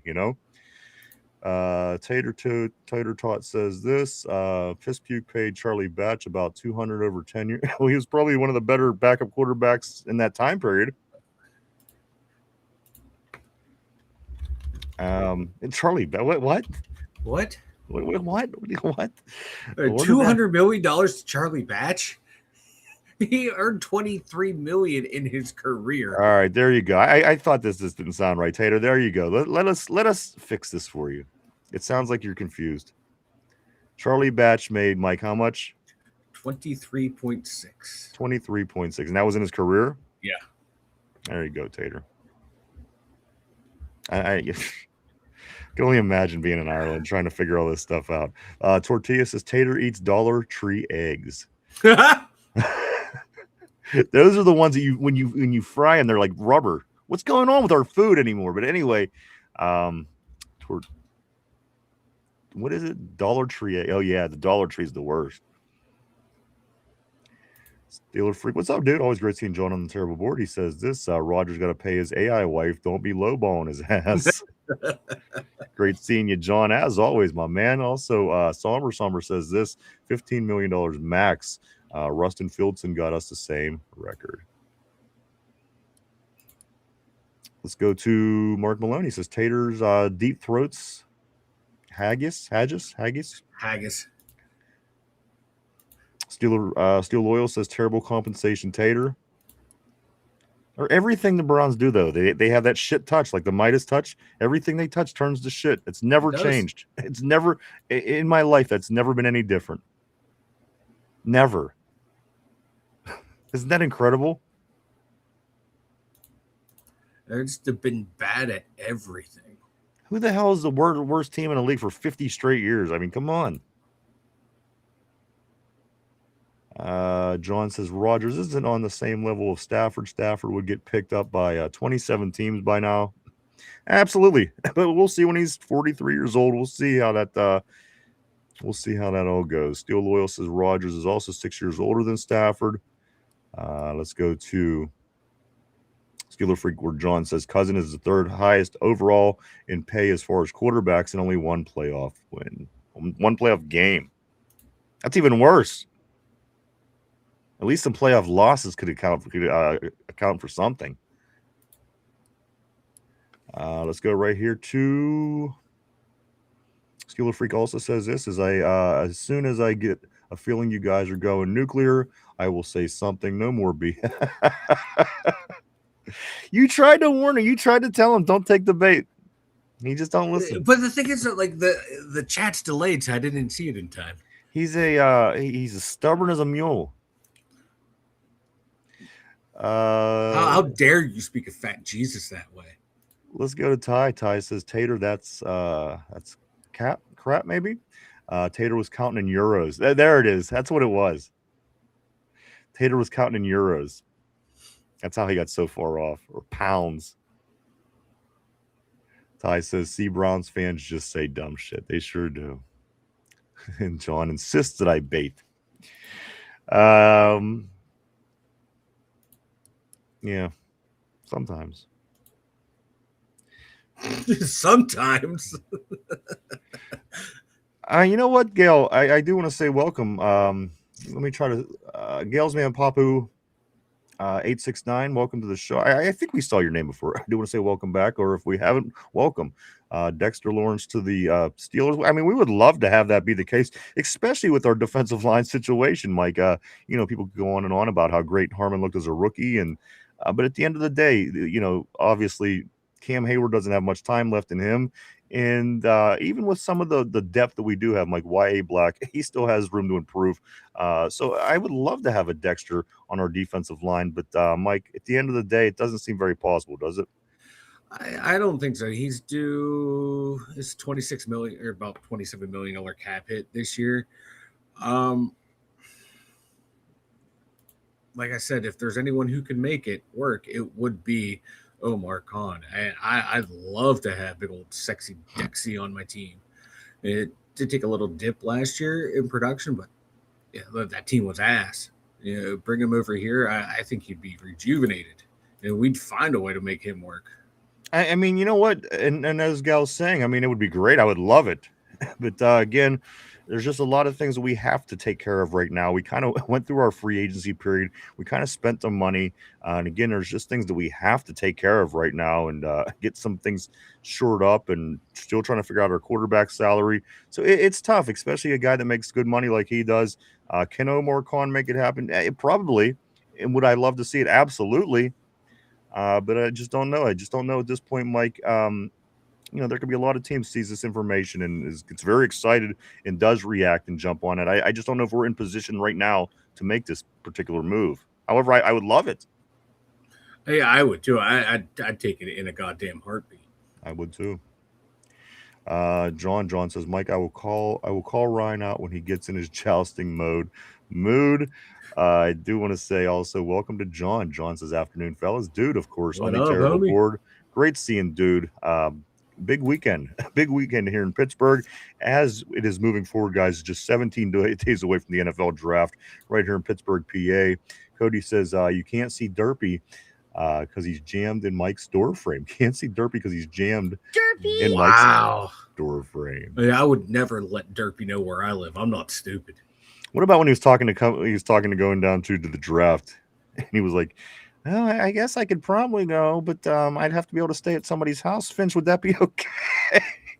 And Finch just it wasn't even without thought. Finch was like, "You know what? I don't think my wife would like any extra people stay or some weird shit like that." Exactly. He was smart. Yeah, he He was like, don't put that evil on me, Ricky Bobby. he's like, maybe I'll just stay at Finch's house. He shot that down so fast.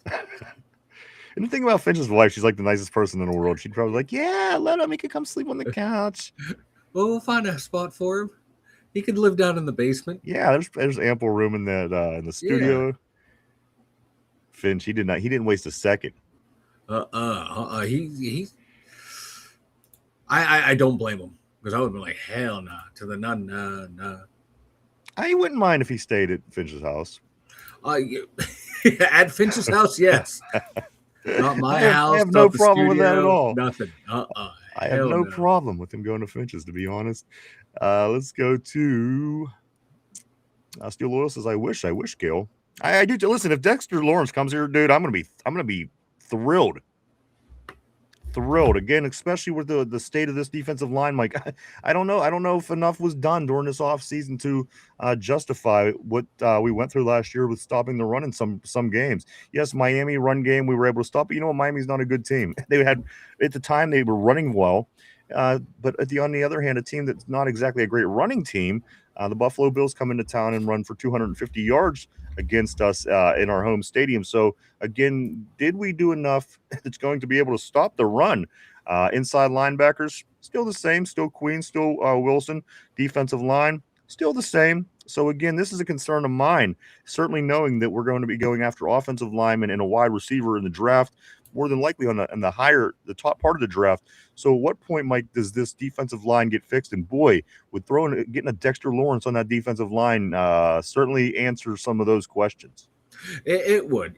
And you just hope like last year was just, he was just on a bad team and production dipped a little bit because, before last year, he was just all world at, stopping the run and rushing the passer. I give him to me. We'll gladly take him off your hand for, a fourth round pick. I would love it. And you know what? We have the capital. Why not? Go get it done, Omar. Let's check out what John the Steeler Freak is saying. Derpy was scarred for life from Friday. He is at White Castle getting survival. Nothing a few sliders won't fix. And White Castle sounds really good. And you know what's funny about White Castle? You know how I always complain about fast food burgers being so expensive now? $10 for a burger, $9. White Castle, you get a couple of those little tiny sliders, and it would be I like a box of them is expensive, Mike. It's 6 sliders, and it's a whole shitload of money. So I guess I shouldn't be complaining. Yeah, it's like I've been to White Castle one time. That was enough. Tyrone says, "What's Dexter's worth?" Mike, grab his money real quick. Yeah, I got his contract right here. It is $27 million this year and $27 million next year. And that's again, that's doable, I guess. And I would love it. And again, I think that would answer a lot of questions, Mike. It would certainly put us in a better position than we were, certainly on the defensive line. Still did also, Mikey said about $20 million a year. Cody says Finch's wife said, I think we can put 2 California king-size beds together. I was thinking that Finch would probably be more in the line of using the bed of his truck, if anything. Having him sleep out there. Mark Malone says, without Tomlin, that defense will be more than fine. And I hope you're right. And you know what? I guess at the end of the day, let's say that. Let's say the new coordinators, and hopefully that's the difference. when it comes to the middle of that defense, Mike, because again, there was not much improvement. Yes, you brought in some safeties, and yes, that can certainly help out in the running game. But at the end of the day, the bread and the butter, the positions that just got the ball jammed down their throat, play after play after play in that primetime game, that has to be fixed, Mike, because you ain't gonna listen. You might be able to pull off a win in January if you're an improved team, but you ain't going to win many games in January if you can't stop the run. If somebody can continue to run the ball right down your throat like they did, again, that is a concern of mine, Mike. Hopefully Patrick Graham can fix it.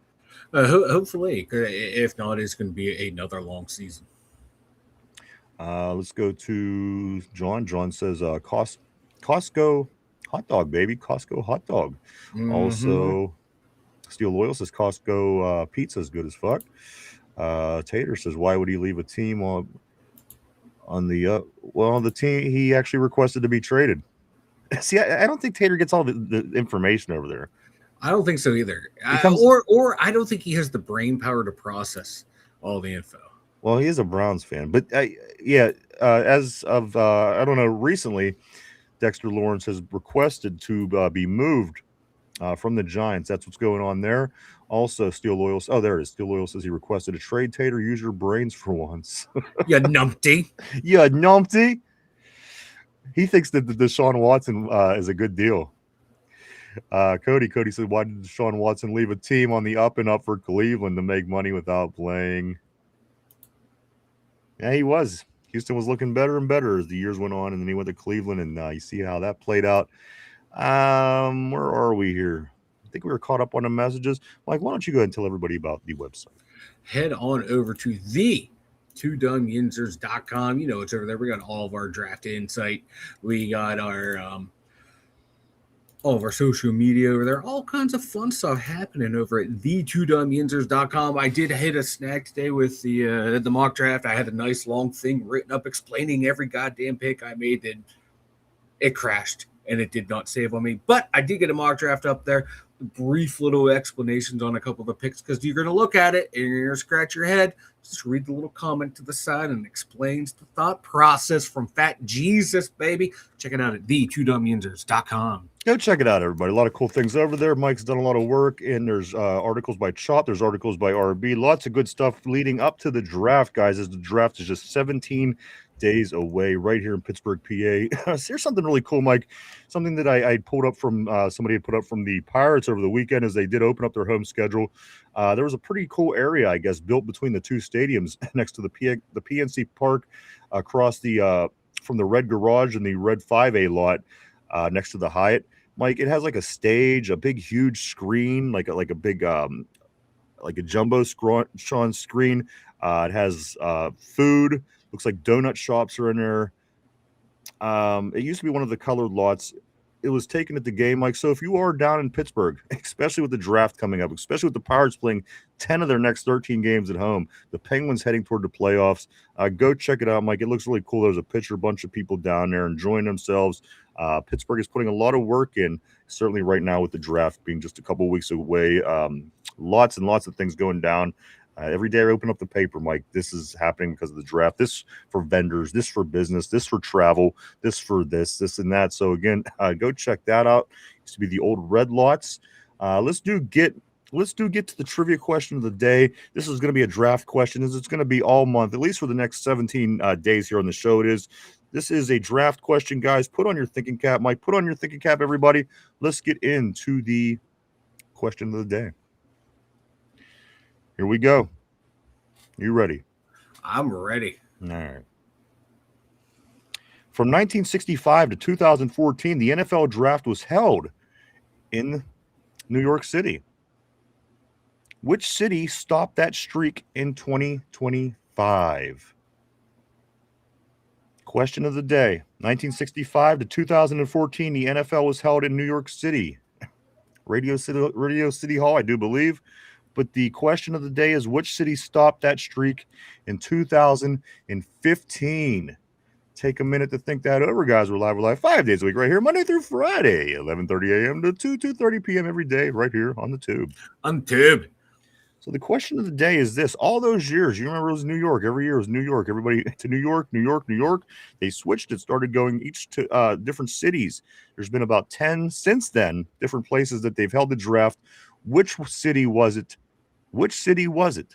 Which city was it that broke the streak of the New York draft being about 50 years in the running, if you will? Tortilla is saying Indianapolis. Somber says, "Oh, you said 2025 the first time." I apologize. I'm not even sure where I would have said that, but let me do it again. The 1965 to 2014 draft was held in New York City. Which city stopped that streak in 2015? I apologize if I did speak there, guys. So we're looking for a team. New Orleans is what Ty is saying. I thought it was New Orleans is what Corey is saying. 2015. Dude is saying New Orleans as well. Mike, what's your thought process here? Who was the team that broke the streak of the New York drafts? 50 years worth of it. Wow. Like Kansas City's popping to mind. Green Bay is popping to mind. So I want to go with Green Bay. Green Bay, the team that just had it last year. Oh, they had it last year? No, that's why I said that. Take another pick. Let's go with Detroit. Detroit, is that your final answer? Why not? Yeah. All right, so let me go ahead and get you set up here, Mike. Final answer locked in. You were locked in. Tortilla says Cleveland is a dump. Let's go right here. Steel Loyal says NFL news greater than world news. Absolutely. Tortilla says Tater knows balls. Steel Loyal says you know about Du Bois being a bomb site, but you don't know about Dexter Lawrence requesting a trade. Tater. Priorities, man. Priorities. All right, guys. The Mike is locked in with his final answer. He is saying Detroit is who broke the streak of the drafts being held at Radio City Hall in New York City for 50 years. Question of the day: from 1965 to 2014, the NFL draft was held in New York City. Which city stopped that streak in 2015? Seeing New Orleans. I'm seeing now Steel Loyal is saying Indianapolis. Mark Malone is saying somewhere in the South. Mike's saying Detroit. Guys, of course, the answer is the team that broke New York's NFL draft streak in 2015 is nobody other than the Chicago Bears. Wow. The Bears broke the streak in 2015. Soldier Field, baby.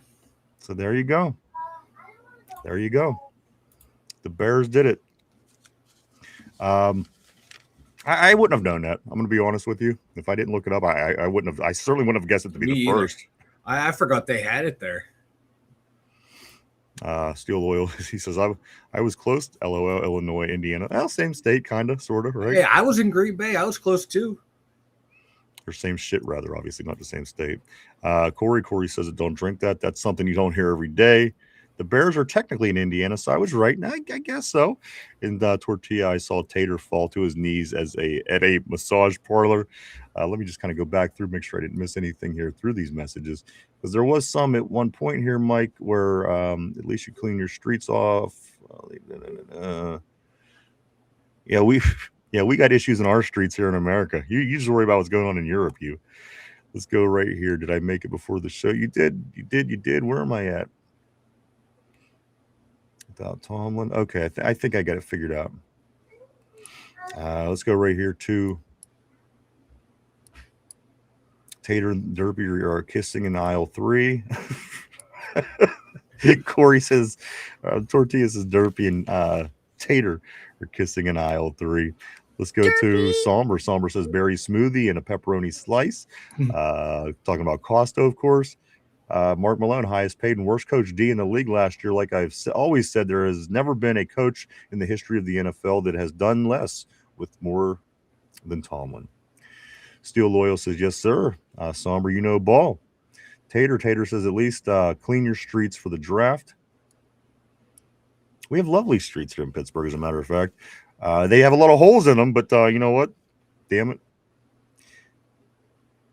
That's a good question. Steele asks this. He says, Tater, have you ever been to Cleveland? I'm kind of curious. Have you ever been to Cleveland?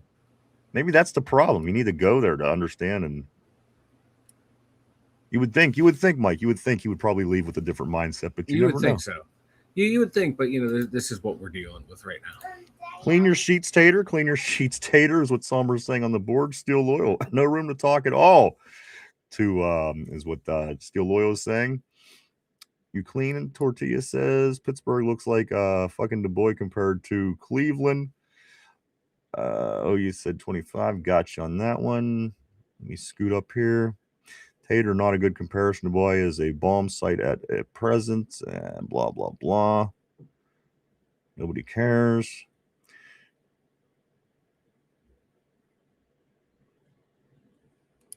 Mark Malone. He says, shit, I actually knew that. Was hanging at a bar owned by Chicago people around that time. Tortilla says, Tater in the Dick Factory. That'd be a nice, Mike, I don't know if you remember back in the late 80s on the Carol Burnett show, or was it the Tracy Ullman show? They started doing The Simpsons like as little shorts before the show. Yeah, Tracy Ullman. Maybe we should have somebody draw up some Tater in the Dick Factory shorts. It's like a little short just to put up before we go on the air. I'm all for that. Mark Malone fuckers kept telling me all about it. I bet they did. Let's see what we got here, guys. We're just 17 days away, Mike. By the end of this week, we're going to be down about 12 days. Then you come back after after the weekend. This is going really fast. This draft, before you know it, will be here, guys. Again, just 2 weeks from this Thursday coming up, if you can believe that. So much. You know what, Mike? There's one other thing one other thing that I do want to talk about briefly before we do start this process here. Now at Easter, of course, I saw you. We had all had a little company here at the studio.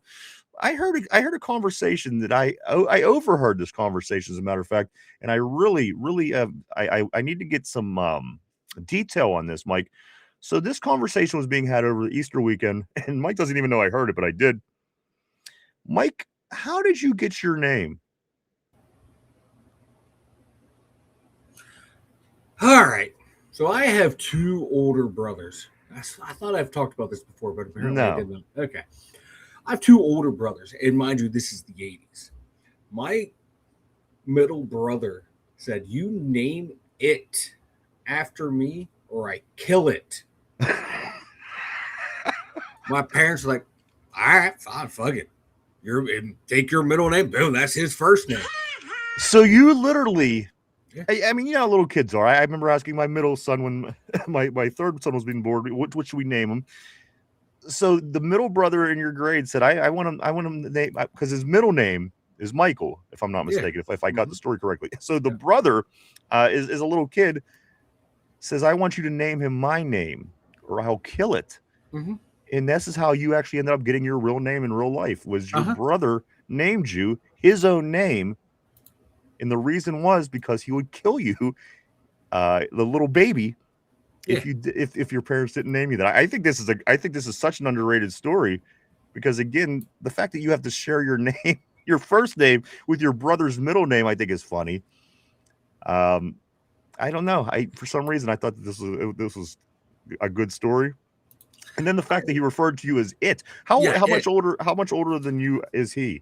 Not that much older than me. Well, wait a second. He maybe 5 years, maybe 4 or 5 years.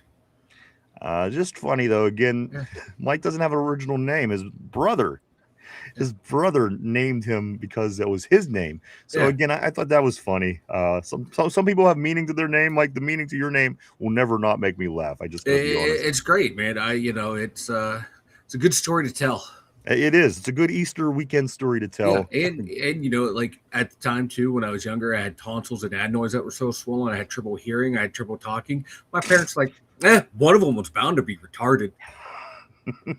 No testing, no nothing. They were right. They weren't wrong. They weren't wrong. They were not wrong. But I was like, damn. And I let my brother name me because he was going to kill me, and my parents thought I was a little retarded. I just think that's great. Fuck it, we'll roll with it. I think that's good. He named you his own name. I don't know. I just find it funny because I know the way my kids are. I too have 3 boys, and I know the process got funny as you got to the end, but that I think is a good one. Mike, thank you for that. Let's go to Corey. You're welcome. You're welcome. Corey says this, hey Ryan, when you guys get a chance, I'm looking for some advice for next Monday. Absolutely, man. Do be sure to keep up with Corey at Don't Drink That here on YouTube. Starting his lives this morning. Get over, check it out. I briefly got on for a little bit. I was doing a lot of stuff here at the studio, getting ready for Mondays. Always tough at the show. A lot of things go down over the weekend, so just trying to get everything prepared. Matter of fact, I did stop over though. I was catching some ancient civilization scoop over at Don't Drink That right here on YouTube. Go check out Corey. He puts a lot of work into his show, and he's doing Mondays live. He'll keep us updated on all the details of everything. It was 10 this morning, a 10 o'clock start. So we'll certainly be talking to Corey more and keeping up on that. Let's go to Steel Loyal. He says, make sure you stock up on weed and moonshine for the draft, fella. Absolutely. Is there any other way? Is there any other way? There is not. Cody says this, when you were younger, which of your brothers was the bully, or was it you? Oh, it was the one who was named after me. He was the more physical one. The older brother was more psychological. Mm, Yeah. yeah. But There me you- and the middle would every once in a while team up to get revenge on the older. So, All right. Cody says, never mind. You were definitely the one that got bullied. I think we all figured he was given the name by his brother. There's no chance that the brother didn't bully him as well. Yeah. And it's funny, though. They're not on the enemy list the way you are, Cody. Permanent number 1. Don't drink that. Corey says, me and my sister have the same initials in case one of us was a failure. She doesn't have a job. So,